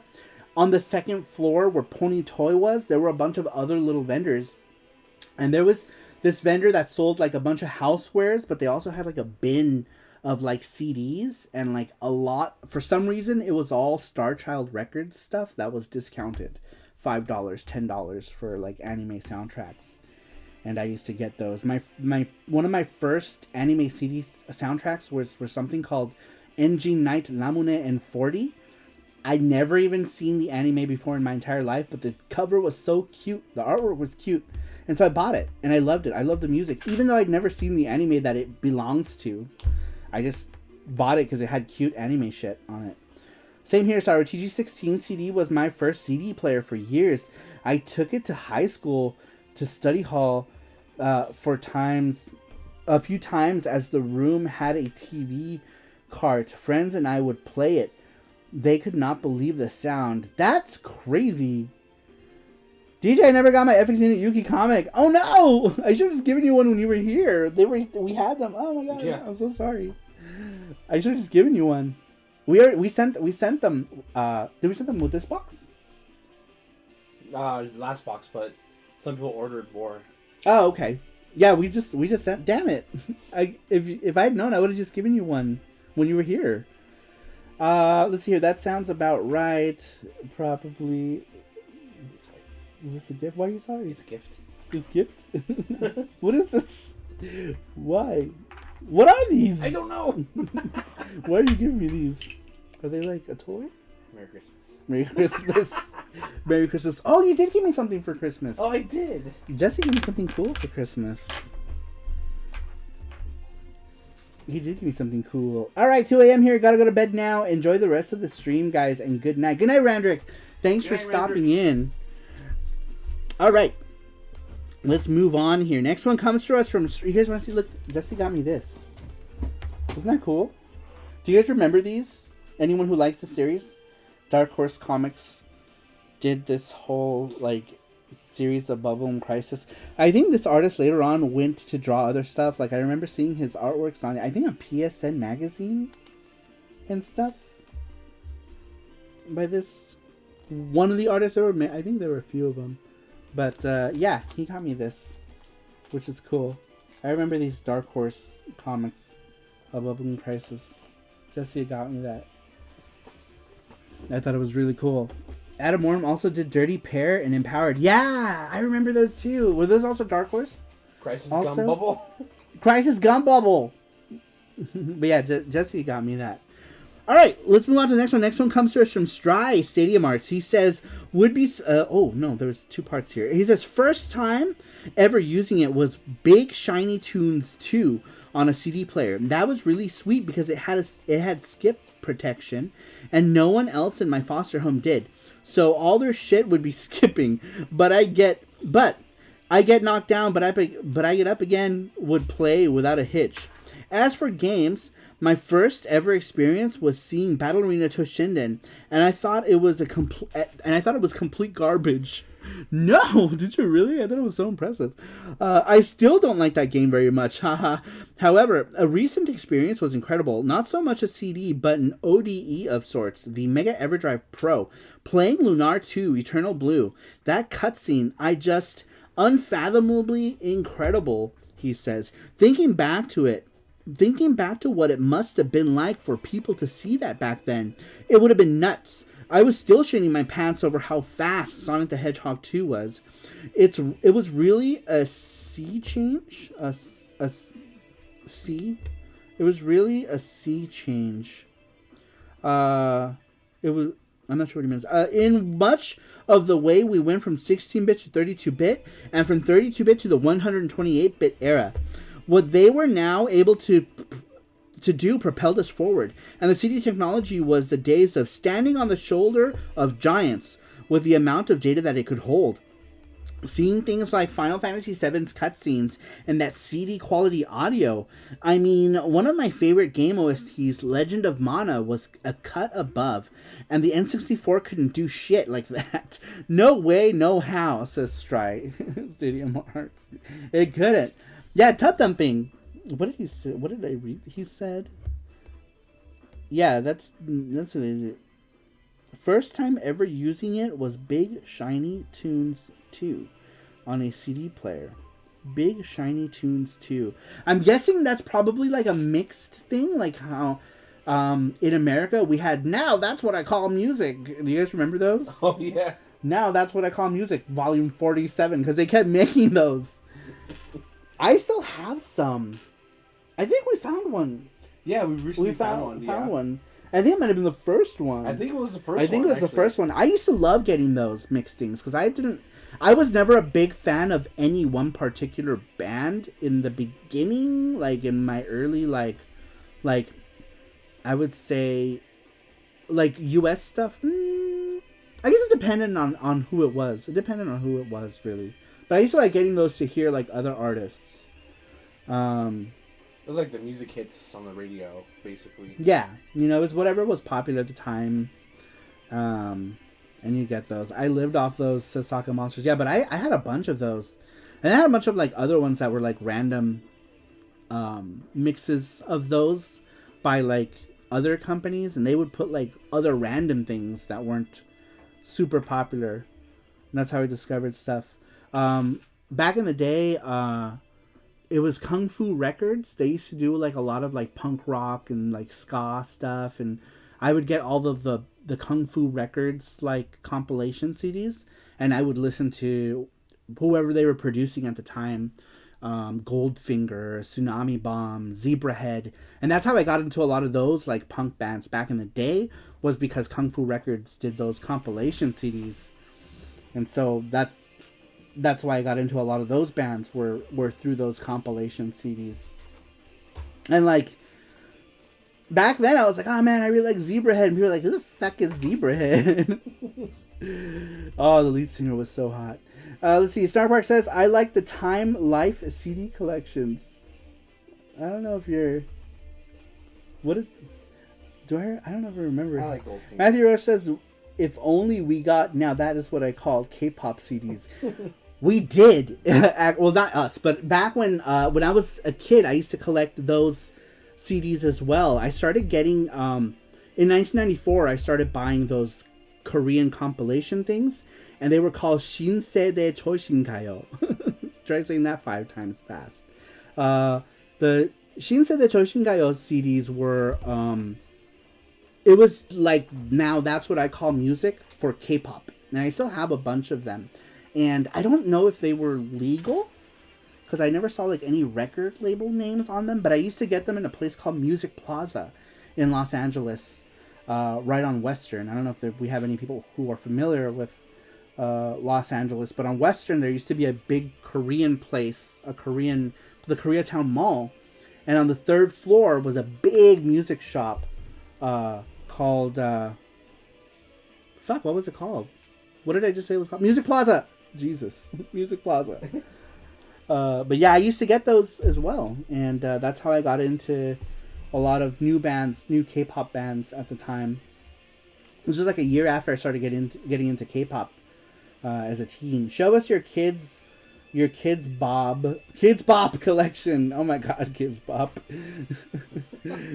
They made those for a long. That was the same people who made Now That's What I Call Music made Kids Bop also. The same people behind those made those. Weird Al, Off the Deep, and was my first audio CDs I listened to like crazy on my TurboGrafx CD, says Russ. Dude, those all the Weird Al stuff was so funny. And then I got Jimi Hendrix Experience CD, as it was my first CD plus G. So cool. You know what I used to do too, which was like probably not a good thing, but I used to join those Columbia Records things and not pay them. And I remember getting like all of the Disney stuff. I had The Lion King on CD. I had Aladdin on CD. I had this like 80s collection, and that one was like 2 CDs. I loved this 80s collection on CD. This was like 1993, 1994. Columbia House. 12 for like 1 cent or something. Yeah, it's like 12 CDs for the well, I don't know if it was 1 cent, but I think they did have something like that. But it was like 12 CDs for something crazy, and I used to do that. Sorry, did you play Disney games as a kid? Yeah, I loved the NES Disney stuff. Big time. Loved the NES Disney stuff. Matthew Roach says, I remember seeing commercials for Kids Bop CDs. I know. Screw the Net is here. I didn't even know you were here. Got a dip. Sorry, rules. Have a happy holiday. Happy holidays, Screw the Net. Thank you for stopping in. I didn't know you were even here. If you said something earlier, I apologize if I missed you. Oh, I said hi, though. Jesse said hi. I'm so sorry. But thank you for stopping in, Screw the Net. I appreciate it. Yes, like I says, it's Kids Bop at its best when it's over-censored everything. I know. There was one, they were like, what the hell?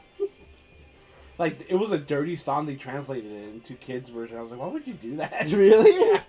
I forgot what song it's like Kids Bop versions of Missy Elliott songs? Yes! Really? Hold on, yeah. Oh my god. I can't even imagine how that would work. Alright, let me read the next one here. Next one comes to us from... What was the last one? Jin-chan. Jin-chan says, I was actually okay with CD media. It really showed some really special techniques that weren't able to be pulled off on cartridge media. However, I do remember some of my friends having the battle of CD versus cartridge media. Back in the day, I guess. Very cool. I don't know how old Jin-chan is. I know he's younger than me. So I'm not sure when he got into... like PC Engine stuff. I think he's my age. But I've known Jin-chan for a while now, since before I started doing any of this stuff. So I met him on the old PC Engine forums, which most of those people, it's now PCEngineFans.com is where a lot of those people went, right? Similar format, forum setup. Pour my cup and put some water in it. Says Saga Monsters. What is that? Is that a safe version of some dirty lyrics to a song? Possibly a Missy Elliott song? I don't know. I'm going to assume, though, that that's what that is. All right. Next one comes to us from Socket Monsters. Sock it to me.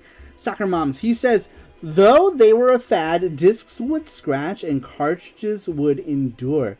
Now I whine like a bitch when a game I look forward to goes digital only and not on a disc. Me wants 25 years can... Oh, my, what 25 years can do to a lad, says Sock it to me. Pour my cup and put some water in it. No liquor here. Just yeah, there's like... Jesse's looking up Kids Bop stuff right now. Like Katy Perry, Hot and Cold. Oh, okay. Well, I mean, that's not like... UPMS like a bitch, I would know.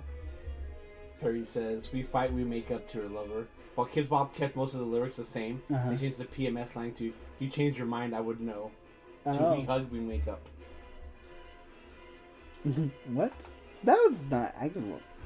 I was expecting something more racy to be inappropriate. The biggest lyric change basically Cardi B's "My big fat ass got all them boys hooked." With the big dance moves got them kids hooked. That's weird. We're higher than the motherfucker. We're Kids Bop and we're taking over. What? You know, kids are gonna like look up the original one, right, and be like, "Oh, okay, we're higher than a motherfucker." All right. Next one comes to us from Sweets Like Sugar. Sweets says, I knew of CD Media games on the 3DO, Neo Geo, and Sega CD, but they were all too expensive and didn't really have the games I wanted to play.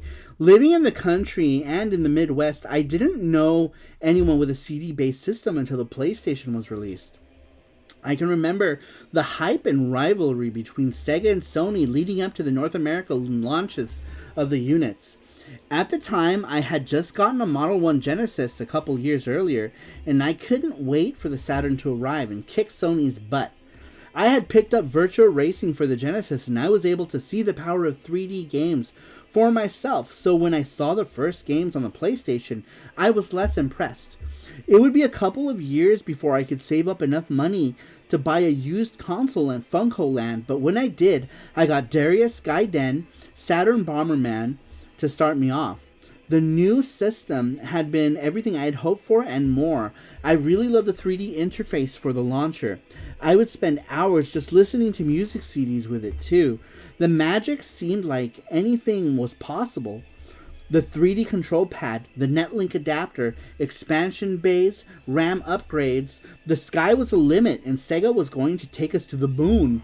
Of course, history shows the PlayStation and the N64 won that war, but that didn't stop my love for all things Saturn. I didn't want any other disc console.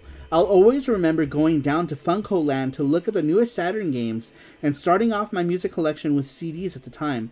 That was truly what it felt like to live in the future, and I loved every minute of it, says Sweet Like Sugar.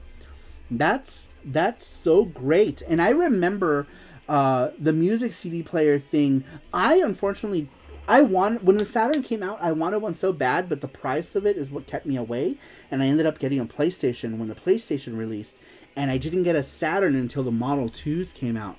But I was still very much impressed, and the Saturn was my first internet device. I remember popping in music CDs and thinking, man, the CD player was so much more impressive than the PlayStation's CD player, because the PlayStation one, you put it in, and that was it. You saw like a static background and the tracks and nothing else. There was no like effect. I think later on with the PS1s, they did like a psychedelic color effect later. But in the beginning and for a few years after that, there was nothing. When the Sega Saturn's music player had like a spaceship and it flew around, and it was interesting, right? Because there was the first like CD interface that had something happening while, on a game console. At least I think so. Even the TurboGrafx CD player lets you change the colors of the background. And I remember I used to play music, and I would put something heavy on the select button on the TurboGrafx CD, and it would just be like all these like, it would strobe through all the colors, so it was cool to listen to music and then just watch the TV flip out in colors. Good thing I wasn't epileptic or anything. You know? Oh man, maybe that's why I don't want to say that. Maybe that's why my sister had seizures. My sister had really bad problem with seizures. I'm glad she grew out of it. I know. No, she would have them randomly, like all the time. But it was cool that, you know, when CD players started doing that, or CD players in consoles started doing cool things like the Saturn did with the spaceship. And I think eventually they started doing more. I don't remember what the PS2 did. Did the PS2 do anything special when you did stuff with it? I don't remember. Music enthusiasts would buy the original PS1 because of the audio outputs it had. Yeah, that makes sense, because I think it had like optical out or something, right? There was like that other, what was that yellow? It had like a little like yellow thing. I forgot what it was. It had like composite. Fuck, I don't remember. My first PS1 had so many problems though. I had to play it upside down and all kinds of things. It's Mackenzie, welcome Mackenzie. I read yours earlier, I think. He says it's shocking given the fact that Sega was a game company and Sony was an electronic company, so you would think that the music CD capability would be better on the PS1. Not only that, the Sega Saturn was also such a... I still have my original Model 2 Saturn, and the only things that broke on it were things that were overused. Like the cartridge port had burnt out because I would do the swap trick for the action replay, and not the 4-in-1 action replay that came later, the original action replay that lets you play imports, and the original Capcom 4 meg RAM cart. When X-Men vs. Street Fighter first came out, I would switch between the carts, and so I messed up the cartridge slot, which I eventually replaced with a broken Saturn cartridge slot later. But the Saturn was also way more durable than the PlayStation. The PS1 was kind of a piece of shit when it came to like the hardware itself, right? Like the lenses would go bad so quickly, and it was just kind of flimsy all around. So that in itself was quite shocking. Let's see here. What did I miss? Did I miss any comments? We're still talking about Kids Bop. The 3DO had some effects while playing music CDs on it. At least for the FC10 did. The Jaguar CD did as well. I know, but these like came like way later too, which is quite shocking. Quite shocking. All right, next one comes to us from Cerulean. Cerulean says, "Man, when CDs first hit the scene, I still had a record player and vaguely remembered 8-track cassettes were a thing. In fact, on the last day of first grade, our teacher gave us all the LP of Fat Boys in the house as a present." CDs were very high-tech in comparison in my eyes. They were also pretty cool looking with their highly reflective design. And in case of the early CD-ROM, Tandy we had at school, a hybrid of old school and modern, as the CDs for that were housed in a cartridge casing, so when they were later used as a medium for games, it wasn't that far-fetched to me, says Cerulean. That's very cool. I had never experienced anything CD wise until the TurboGrafx CD. Before that, it was all audio cassettes. My mixtapes were all on CDs. Never did I experience anything with CDs until the TurboGrafx CD. What? Neo Geo is the Ferrari of consoles. Wait, what are we talking about? What did I miss? The 3D had the launch of the PS1 model actually had a reputation for being a very high quality CD player at the time for the price, or so I heard. Later models cut costs. Well, the original PS1, as far as the actual like hardware goes, I don't know why everyone's lenses would fail, but you ask anybody who was around at that time, and lots of them had their lenses fail. And a lot of I wasn't alone in the whole I had to play the PlayStation upside down. At first it started on its side where I had to put it up against something, and later on, after some time, you figured out, oh, you can fix it was the POTS settings on stuff that you can tweak, right? because the lens would start to go bad on the gain or whatever. But a lot of people had that problem with the first PlayStations, where they would have to play them on their side. With me, eventually I would have to just flip it completely upside down for it to work.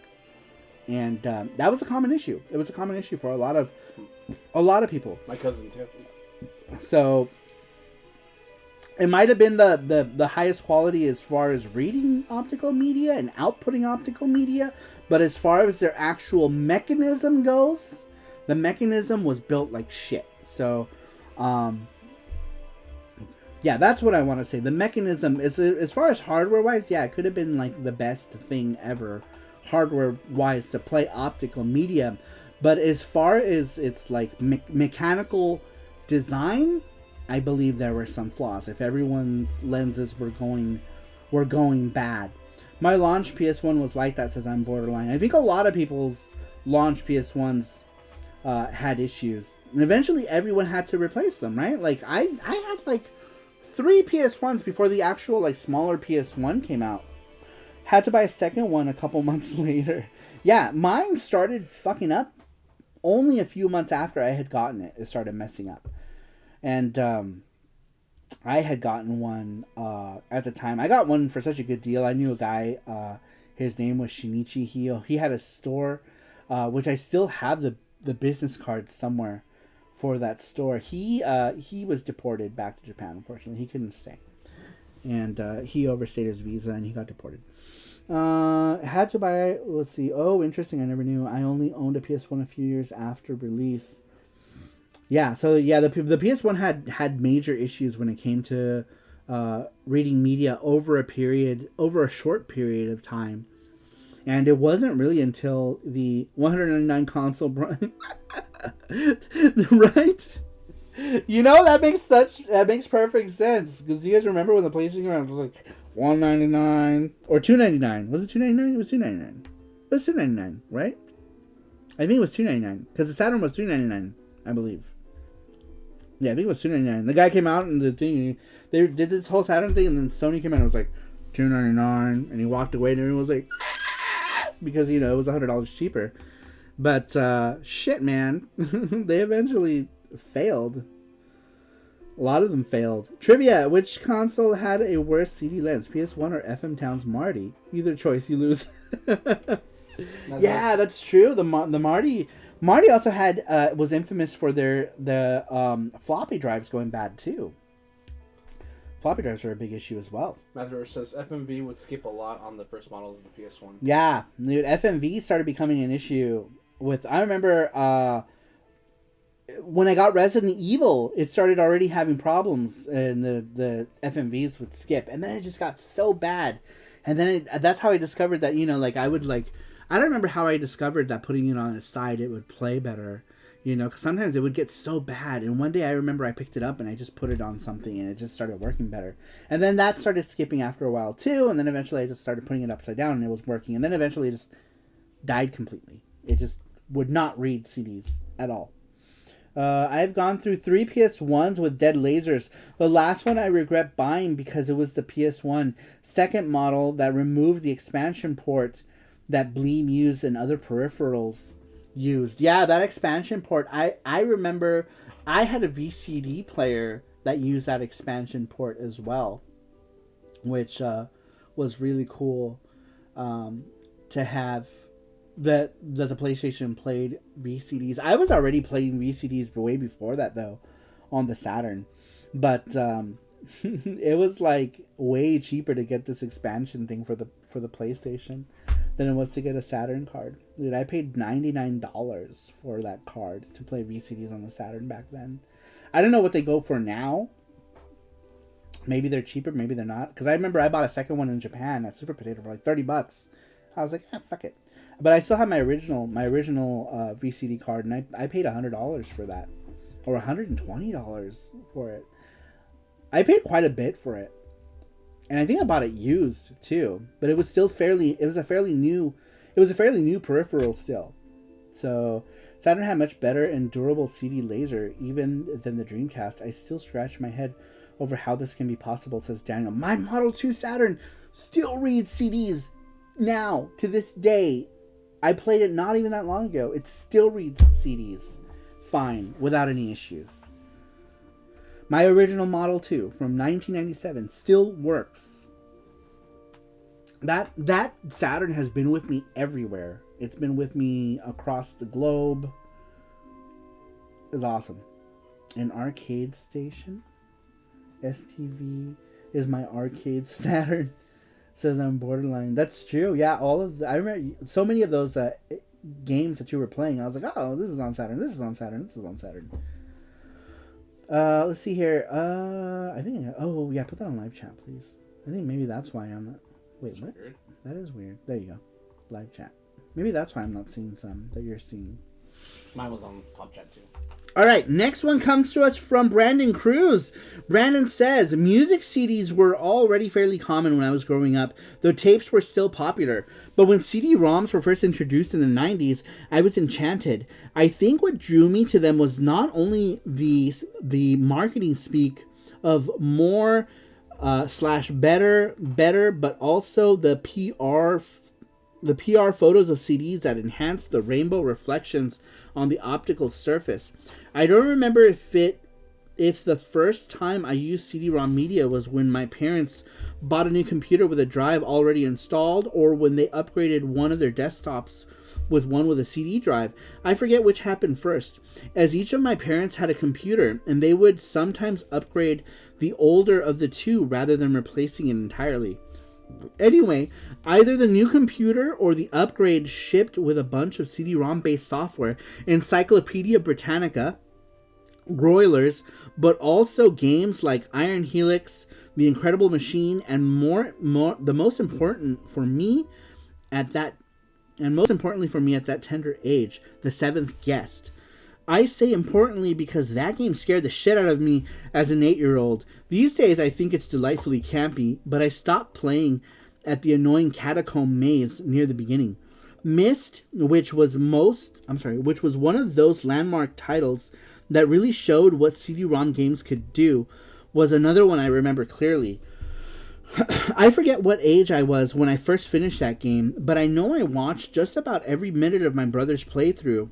Then there were all of these Laserdisc games badly converted to CD-ROM, the Don Bluth games like Dragon's Lair and Space Ace, Who Shot Johnny Rock, etc. I thought all of those were very modern and amazing, but I never finished any of them.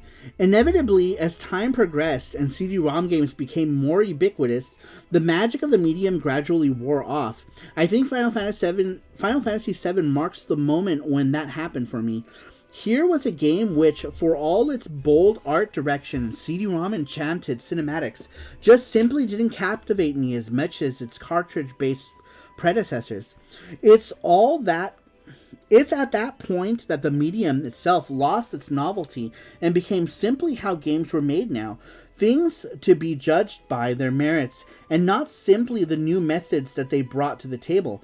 In any case, that sense of newness that came wasn't reclaimed until the Xbox 360 generation, when primarily American developers led the way in refining cinematics, immersive storytelling.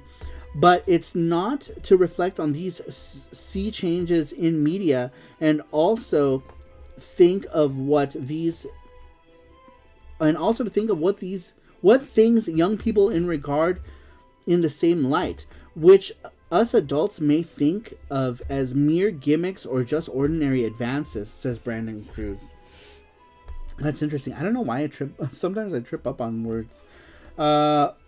Let's see here. What was Who Shot Johnny Rock? That's something that I had completely forgot about until you just mentioned that now, which is interesting. Was that originally a Laserdisc game? That's interesting. No. But yeah, that was one that I completely forgot about. Oh, Johnny Jr. It's a comic. Let's see here. Myst was and still is fascinating.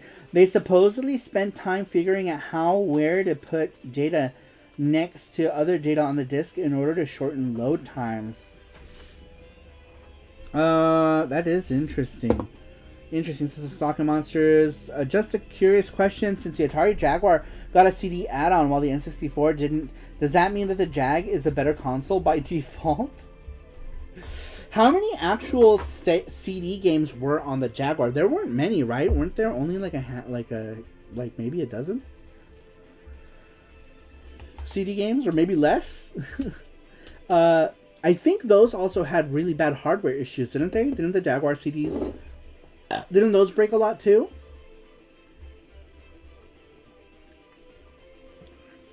I believe they did. My Jag is just as bad, if not worse, than the N64. It's probably worse, I would say, because the N64 at least had some games, right, that were good. 13, says Merox. That's what I thought. I thought it only had like maybe a dozen games. All right, next one comes to us from Jeff Allison. Jeff Allison says, my first experience with CD media was with the PS1. I had to make a choice to get the PS1 or N64. Squaresoft was my favorite game developer at the time, and they had indicated that the next Final Fantasy entry was going to be on the PlayStation, so I bought a PS1 with my high school graduation money, along with a copy of Beyond the Beyond, which was probably my biggest video game letdown. Fortunately, Suikoden 1 and Alundra came along and revitalized my interest in CDs, and of course Final Fantasy VII pretty much sold me on the format.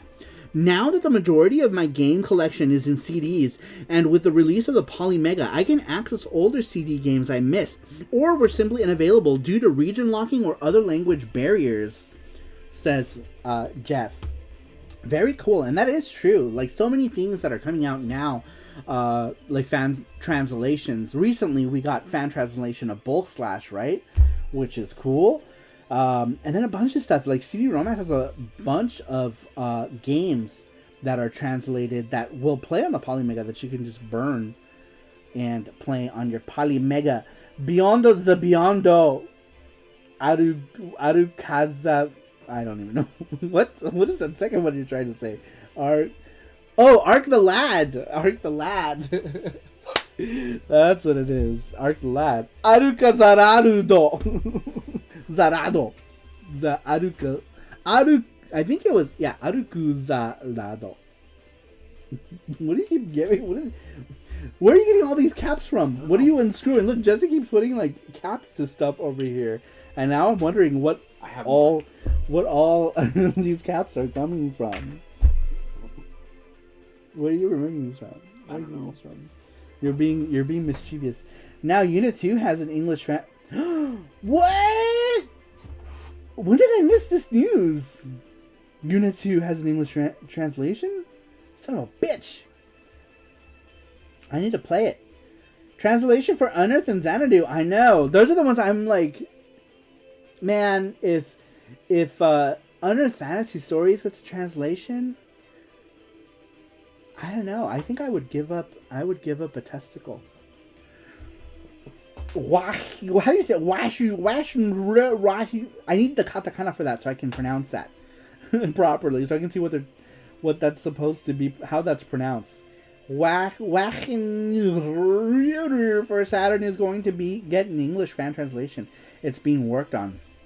Is that the one? Is that the game with artwork by Renji Murata? Range Murata? Right? Renji Murata? The guy who did all the artwork for, like, what did he do? He did artwork for the Power Instinct series. Right? Did he do the artwork for that? For Wishak Walking Yes Jugger? It's in the PC Engine Club channel. I haven't been able to look at the Discord today. I try to be like, I was super active in it yesterday, and then today I just didn't have a chance.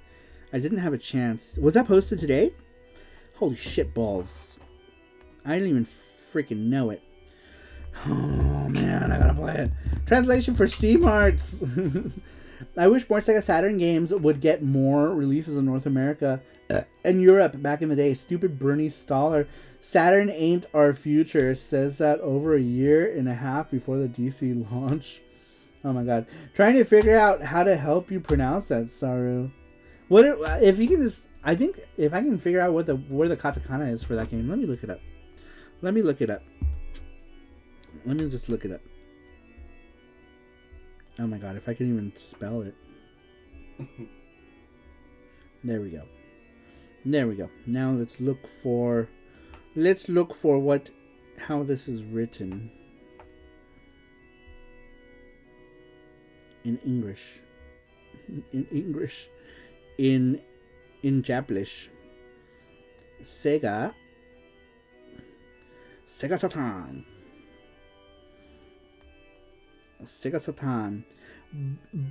Oh, Vakenroda. Vaken. This is fucking hard to pronounce. Vakenroda. What's up, Stoichi? This is how you say it. Okay. I had to look up the katakana to get some sort of idea. Vakenroder is set in the Victorian era and is a simulation JRPG. What's up, Snowichi? Better. I know. I don't, because I'm reading it off of this. So this is how, because I don't know how to. Son of a bitch. Fuck you. I don't know how to pronounce it in English. Oh my god. Because I keep hitting buttons or touching things. See, in the katakana it says Baken Rodan. Rodan. There's an N. Baken Rodan. So I pronounce this Vaken. Motherfucking. So that, I don't know. Bernie Star did a lot of things right with the Dreamcast, but the way he treated the Saturn was like a drunk father abusing his own son, while the DC was his favorite. That's a funny way of putting it. Mackenzie. All right. Was that all? No, we have one. Screw the Net. Screw the Net is our last one. He's our 20th one for tonight. Screw the Net says, doesn't see a question, so lol, video games rock, teehee, but if this is about CD media, then yeah, CD media revolutionized entertainment and data storage, though it's been around since before Laserdisc. It's all good, Saru rocks, says Screw the Net. Very cool. He already went to bed, I think. He went to bed. Sounds German. Yeah, it is. It's German. It's got like, what are those things called? Those accents and unarts? Unarts? I'm horrible when it comes to pronouncing stuff that isn't in Spanish sounding languages. I don't know how to pronounce stuff unless it's similar to Spanish, like Spanish or Italian or Asian languages like Japanese or Korean. Outside of that, I can't pronounce stuff. I'm bad. I can't pronounce German stuff. I can't pronounce French stuff. I don't know how those languages work. All Sega systems are part of history. That's true. Even the garbage ones like the Genesis 3 and the Majesco Game Gears. English is a Germanic language. You should have this. It sounds nothing like it. I don't know what's happening. Something's happening. Jesse ran away. I think he had to go potty. Maybe he's doing potty. Alright, the winner of the weekly video game giveaway, you guys, is Jeff Allison. Jeff Allison, congratulations. You can pick something out of the box. The box of books. And you too can win something by answering the question that is sorry. just started dancing and I completely lost my train of thought. But you too had the chance to win. Where's the chat? Is the question over here for you guys on YouTube? Is it on this side? Is it there? Click on that linky and answer next week's question. Next SARUSHOW is our last SARUSHOW, you guys. It's the very last one. So make sure you guys answer the question. Make sure you guys are here for the very last SARUSHOW. Let's go! So make sure you answer that question. It's a Christmas one. Christmas memories or something like that. I don't know. I already forgot it. It was, fuck. How did I say it? I don't remember. PCFX Symbol Charm. Or just the actual PCFX would be cute. It would be cute. But yeah, I did. That's this one. We're making this guy into a charm. This guy right here. Oh, Thank you, Matthew Roach. I'm trying to line them up together. There we go. Kinda. He's going to the bathroom, so am I. Let's shit together. Let's make direct eye contact while doing it. Last show, Nanny. JT is here. I read your thing earlier today. Of the year. I didn't know you were here. Oh, I'm sorry. Last SARUSHOW of the year. Not the last SARUSHOW. Last SARUSHOW of the year is what I meant to say. Not the very last SARUSHOW. Are these still good? You don't share with me. They're surprisingly not stale. You get the smallest, you get this little tiny baby one. Sorry, oh my god, Jeffrey is here. Welcome, Jeffrey. Hello, Pans. You scared me, man. I meant last SARUSHOW of the year. That's what I meant, not the last SARUSHOW. Give up full of treats, yeah. Me. There you go. There you go. People thought Saru was packing his bags and leaving Vegas. I am. Alright. I'm selling my house and buying a place in the Bahamas. Should we give the charm or yes. the gachapon first? What should we? Oh yeah, gachapon. Let's do gachapon first. Gachapon. We're doing All right. What are you doing? Gachapon. All right. We're gonna do the gachapon first. We got one gachapon winner. If you're in the United States, we will send you. If you're international, or if you're in North America, you do the gachapon. If you're international, then we do a. You guys can pick a magnet or a sticker. Like we got holographic stickers, only because it's flat. Anything else costs us like $17 to ship, so we're changing it for international people. You guys can either pick one of the magnets or stickers. We got a lot of them though. We got a lot of cool ones. We got some cool ones. We're gonna be making more. We can show you. Yeah, we're gonna be making more. We got magnets. We got stickers. So we're gonna do that. You can pick one of these GT Kun, GT Nyan magnets, Engine Kun magnet, Super Famicom magnet. We got cool stickers. These you can put on stuff, which are awesome, like on your car. They're like the plastic UV protected stickers. We got these, like, I don't know what these are. They're like super, not vinyl, but like matte. They're like kind of plastic stickers, like plasticky stickers. We got FX Yuki hologram stickers. We got Valis hologram stickers. We have this bitch right here. Bitch. Oh. And and other stuff. But if you're in North America, then we do you can get something out of the gachapon. So we're gonna do that right now. The winner is for the charm is Brandon Cruz. Oh, I thought you said we were gonna do gachapon first. The charm. Okay, charm. All right, so I guess we're doing the charm first. Charm winner.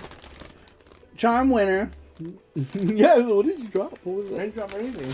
This is my other charm. Brandon Cruz, you're the winner. You're the winner of charm. Yukin has charm. Sorry, I'm like stuffing my face. We added a bunch of new charms. Did you add the new charms to the store yet? Mm-hmm. Wait, not the one just got? No, not yet. Oh, okay. I was busy with like... Yeah, we'll print club stuff. But yes, Brandon Cruz, you are the winner of charm or sticker or magnet. You can pick any of those items. It doesn't have to be a charm. You're the winner of an item giveaway from the Saru shop. That's probably the best way to do it. Congratulations. All right, and we got one more giveaway. Congrats, Cruels the Sasquatch. What are you guys talking about? Oh, I adore the Virtual Boy for what it is and it represents.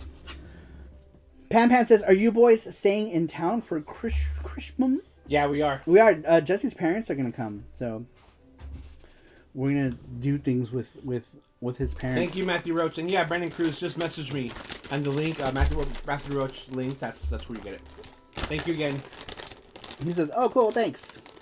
You have hands. Why do you always want to grab the one I'm grabbing? He's gonna take away my thing. Alright. Man! Hey, Gachapon giveaway. Gachapon is... Oh, Socket Monsters. Socket Monsters! It's Socket Monsters here. Socket Monsters, you are the winner of the Gachapon.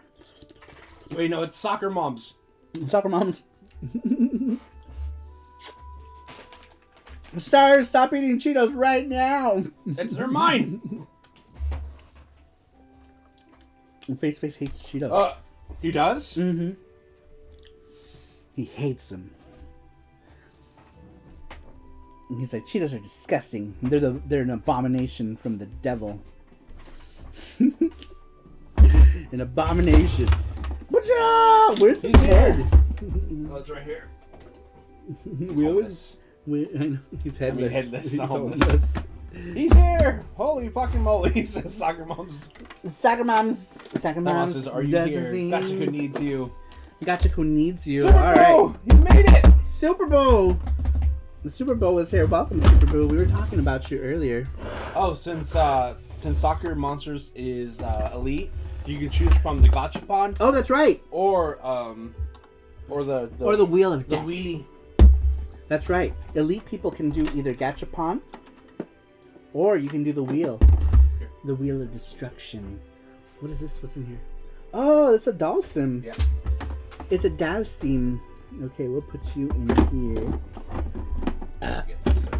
It's nice to see that he's full of balls again. Yeah. Balls. He's full of balls. He's full of balls again. I'm trying to see what is in there. I see Big Prize. I see Cat Butt. I see a Roby-chan. I see those Mario ones that always pop up. The Super Mario 3D Land. Oh, yeah. Those Super Mario 3D Land Gachapons.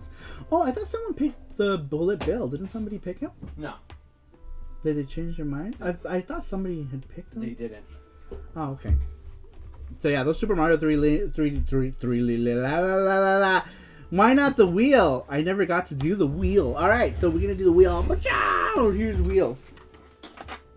Wheel has all sorts of stuff too in it that we can do. We can do all the stuff. Wait, what were we doing?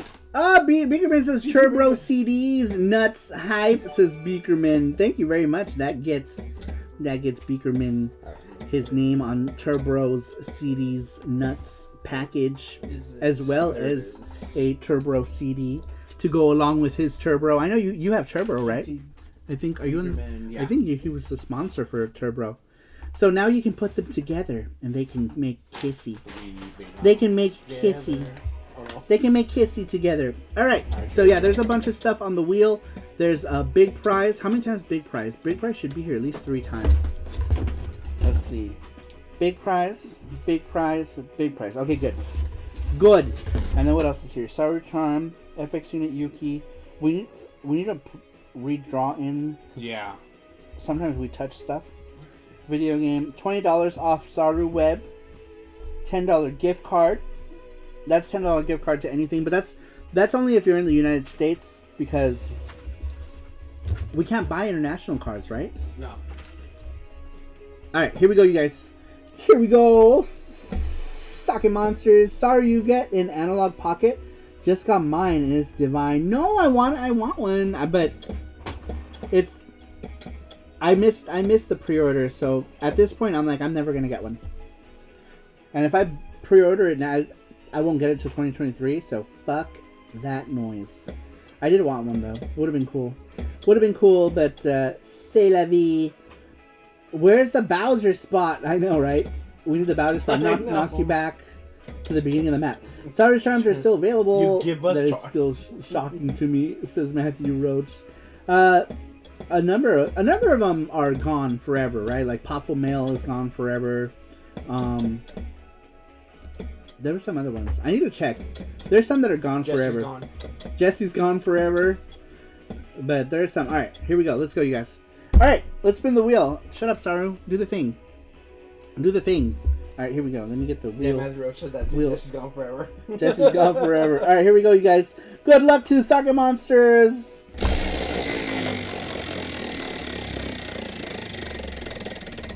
$10 gift card.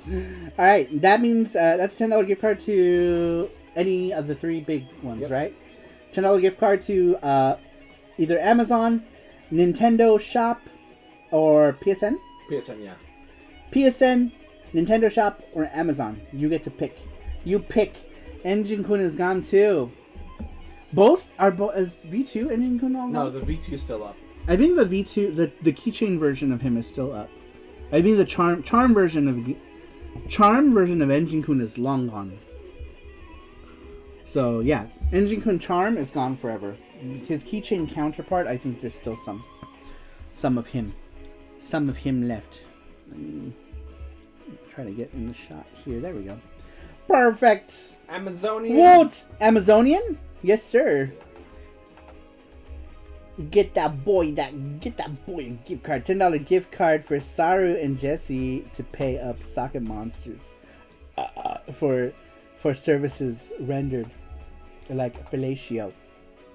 Congratulations to Socket Monsters, to Super Bowl, and I think that's it. I think we've gone through everything. Yeah. We've done all the things. We've done all the giveaways. And I think that's going to bring this Saru show to a close. And next Saturday is our last Saru show of the year. I need to reiterate that I said last Saru show. I meant last Saru show of the year, not forever. But next Saturday is the Christmas. We're talking about Christmas stuff, like your Christmas memory. I don't freaking remember how I asked the question, but it had something to do with.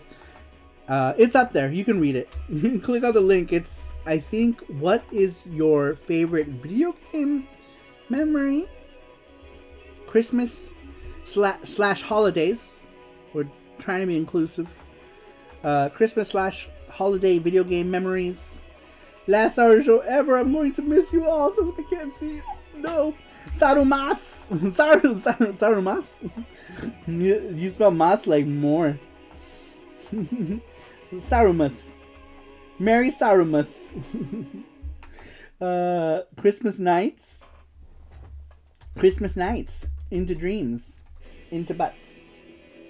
Oh, you're trying to figure out the Saru no mas forever. Next show will be the last show, and then I'm leaving. I'm leaving all the spaces. I'm leaving YouTube. I'm leaving Twitch. I'm leaving all of it. I don't want it to ever end. We've been doing the Saturday show. We've been doing it for how long have we been doing it? Since like 2017. Because I just got an email saying about the gachapon. Oh, really? Yeah. Oh, because we've done. This is our 62nd Saru show, and we did 60 something VGST. So we have done 150 Saturday shows already. Isn't that crazy? We've done like 150 of these shows already. We used to call it VGST. If we had just kept the name the same, we would have been on like 100 volume, 100 and something. 100 and something right now. Tell you, am I right now getting Metroid and Castlevania for NES on the same Christmas? Says Snowichi. Yeah, that would have been a cool. That sounds like a cool Christmas. I watched the Gachapon unboxing video like a half hour ago. It was from 2 years ago on Retro Japan. Says I'm borderline. Yeah, we've been doing the Saturday show for a long time. Yeah. Long time now. So yeah, the Saturday show we don't plan to ever stop doing on YouTube. But all the game streams are now on Twitch. But we'll always do the Saturday show on YouTube just because it's tradition. It's how we started. We started with this Saturday show. That's how we started streaming. When we started streaming, we started doing just this Saturday show. So we're gonna keep it that way. I'm getting 4 Bandai Gachapon, so I'm hyped. I'm hyping myself for it. Jeez, like the full size ones? Why 4? Is it because they're all already attached together? Probably. I think that's what it is. I'm guessing because they were attached, right? Top and bottom rows. That's probably why. That's cool though. We wanted to get one, but they're too expensive. Yeah, so they're we got expensive. the mini version. We got of the it. little baby. The little baby. We got a baby. The Gacha Kun baby. is the little baby Gacha Kun machine. He's also a made by little Bandai. baby. Speaking of which, we did a charm of him too. Here he is. I got it. We did look. I had done a Gacha Kun charm.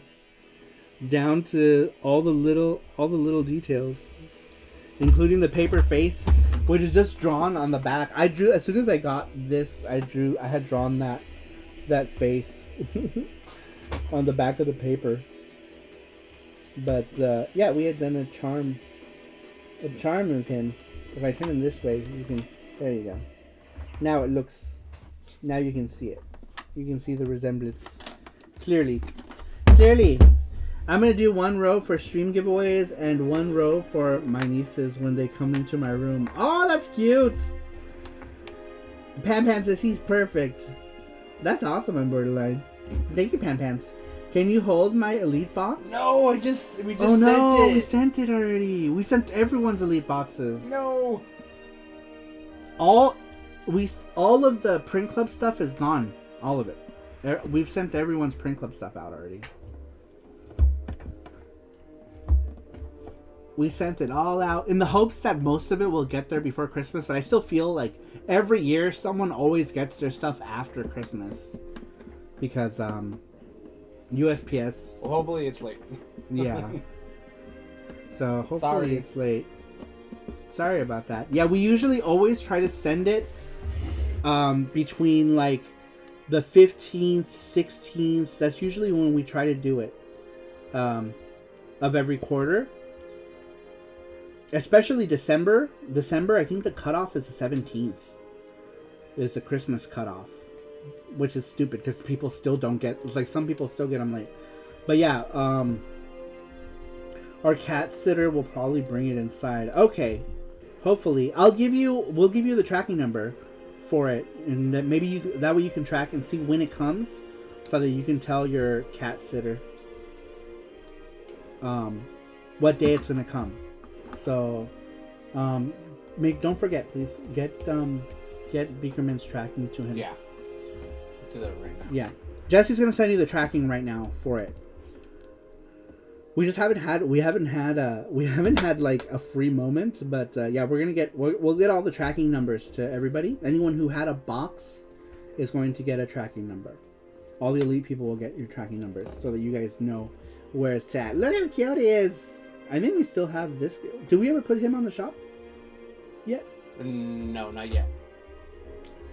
But we don't have that many of this one anyway, so it doesn't really matter. We don't have too many. You guys, usually when I do the charm pre-orders, a lot of them end up going to you guys before they even hit the shop. It's 2 a.m. here, so I'm off to bed. Yep. Guys, good stream and fun hanging out as always. Good night, says Brandon Cruz. Yep, we also got to head out. We still have a lot of cleaning to do because Jesse's parents are getting here like 3 days sooner.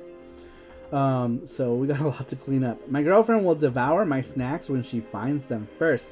Oh, that's right. Let me talk about that before we go. We are doing next quarter is March. March is the next quarter when we decide what's going to be done for that print club. You guys vote on what prints get made, what art gets made. You guys are the people who vote for it. But we're starting next quarter. We're doing Panda Box. Panda Box is a snack box with a handful of different Asian snacks with different themes. We did a pilot box, and the people who are members of the Sarupro Elite now will get a handful of snacks. The theme for the pilot is flavors of Korea. There's different snacks from Korea. We did like oh no, we ate the other ones, didn't we? We did one of these. We did Let me get it. some senbei. We did some crackers. We did some hard candies. All different Korean snacks that we're doing for the Panda Box. And basically the way Panda Box is going to work is if you wanted to do Panda Box by itself, you can do it by itself for $10 a month on Patreon or sarumaru.com. And then the people who are on the Elite can add it as a separate thing. You guys can add it for an extra $5 a month because you guys already have a box. But here's a bunch of the snacks that we're doing. different snacks. We got like these like choco pie, even though that's a banana pie. It's just called choco pie banana. Some sugar cookies. We have these peanut butter cookies. We've got these. We also have these senbei crackers that are going out as well. So we are doing that. We are doing Panda Box. Panda Box. I know Transfer said specifically, damn it, Transfer's not here anymore. He would have been one who was interested in that. In the snack box. I forgot to mention it, but yes.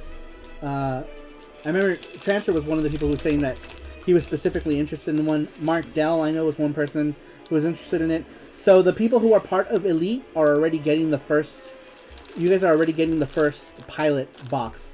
Next one is going to happen. We're doing it in March. So if you do want it, sign up prior to March. We're doing... The next one is going to be Matcha Mania is what we're calling it. And it's just going to be an assortment of matcha flavored snacks. Matcha cakes, matcha Kit Kats, matcha candies, matcha chewables. We're doing all of those different matcha things. You guys will be able to do them. We're gonna do it live too. Open them live. So when you guys get your the Elite people, when you guys get your boxes, the first SARUSHOW after the Elite starts getting their boxes, we're gonna do a tasting of the snacks that you guys are getting in this box that's already out. So you guys who are part of Elite are getting these snacks already. And the next one we're doing is Matcha Mania. We're doing a bunch of different matcha snacks. We're doing matcha cakes, matcha chocolate, matcha Kit Kat, matcha chewies, matcha, man. Urge to eat rising, says Marox. Oh my god, remember opening those around the world boxes? What? What's that? So it's kind of like a mini version of like, you know how like there's like those like Japan box and Boksu and all of those, except at 1/8 of the cost. I think those are like $50 a month plus shipping or something crazy. But they do come with a lot of stuff. We're only giving you like a handful of stuff, but we are trying to charge accordingly as well to do those tiers. But damn it, I forgot to mention it when Transfer was here. And I'm sure he would have been interested in that. And now we won't see him until next week. So we'll mention it again next Saturday. Somebody remind me. Somebody keep me honest about Sarubox. Sarubox, not Sarubox. Panda Box. Panda Box. Sarubox and Panda Box together in harmony. Says Pocket Monsters. I read Sarubox. Yeah, the Elite boxes, those are Sarubox. But yes, Panda Box. Somebody keep me honest and remind me. I don't remember. Saru forgets fucking everything. I forget all the things. This is like 2 different pieces. Jeffrey says, we opened those blue snack boxes at my house when you came over. Says Jeffrey. Do you remember? I kind of remember. It was when we were staying at his house for the convention. The convention. See Transfer 2 for 7. Remember. Yes. They're doing it. Hopefully I'll remember that next Saturday. Alright, you guys. We're going to go ahead and end it here tonight. And we will see you guys next Saturday. I really appreciate everybody stopping by. I had a good time. We have one more show till the end of the year. That'll be the last stream on YouTube. We'll try to squeeze in a Twitch stream before the end of the year too. We'll squeeze in a game stream of some sort. Marek says, but what if the panda eats before all this snack ship? Is that what you mean? Warning, Elite members, Sarumar and Jesse will not be held responsible for Jesse eating your snacks before they arrive to you. You have been warned. Thank you for your cooperation, says Mackenzie. Yeah, hopefully. Oh my god, somebody blocked the bot. Vortex to you too, Ursula. What does it say? Vortex. Bye-bye all. Great stream and chat. Oh, if you should Matthew gotcha. Roach. I get it. Yes, thank you. I will keep you reminded about Panda Box. Matthew Roach, you are... Did you send him that thing? I did, okay. yes. You are amazing, Matthew Roach. Matthew's getting 2 boxes, by the way. Is it really? It didn't fit? Couldn't fit, yeah. That's so funny. Usually taking a pic... Matthew Roach's box was like overflowing. I know.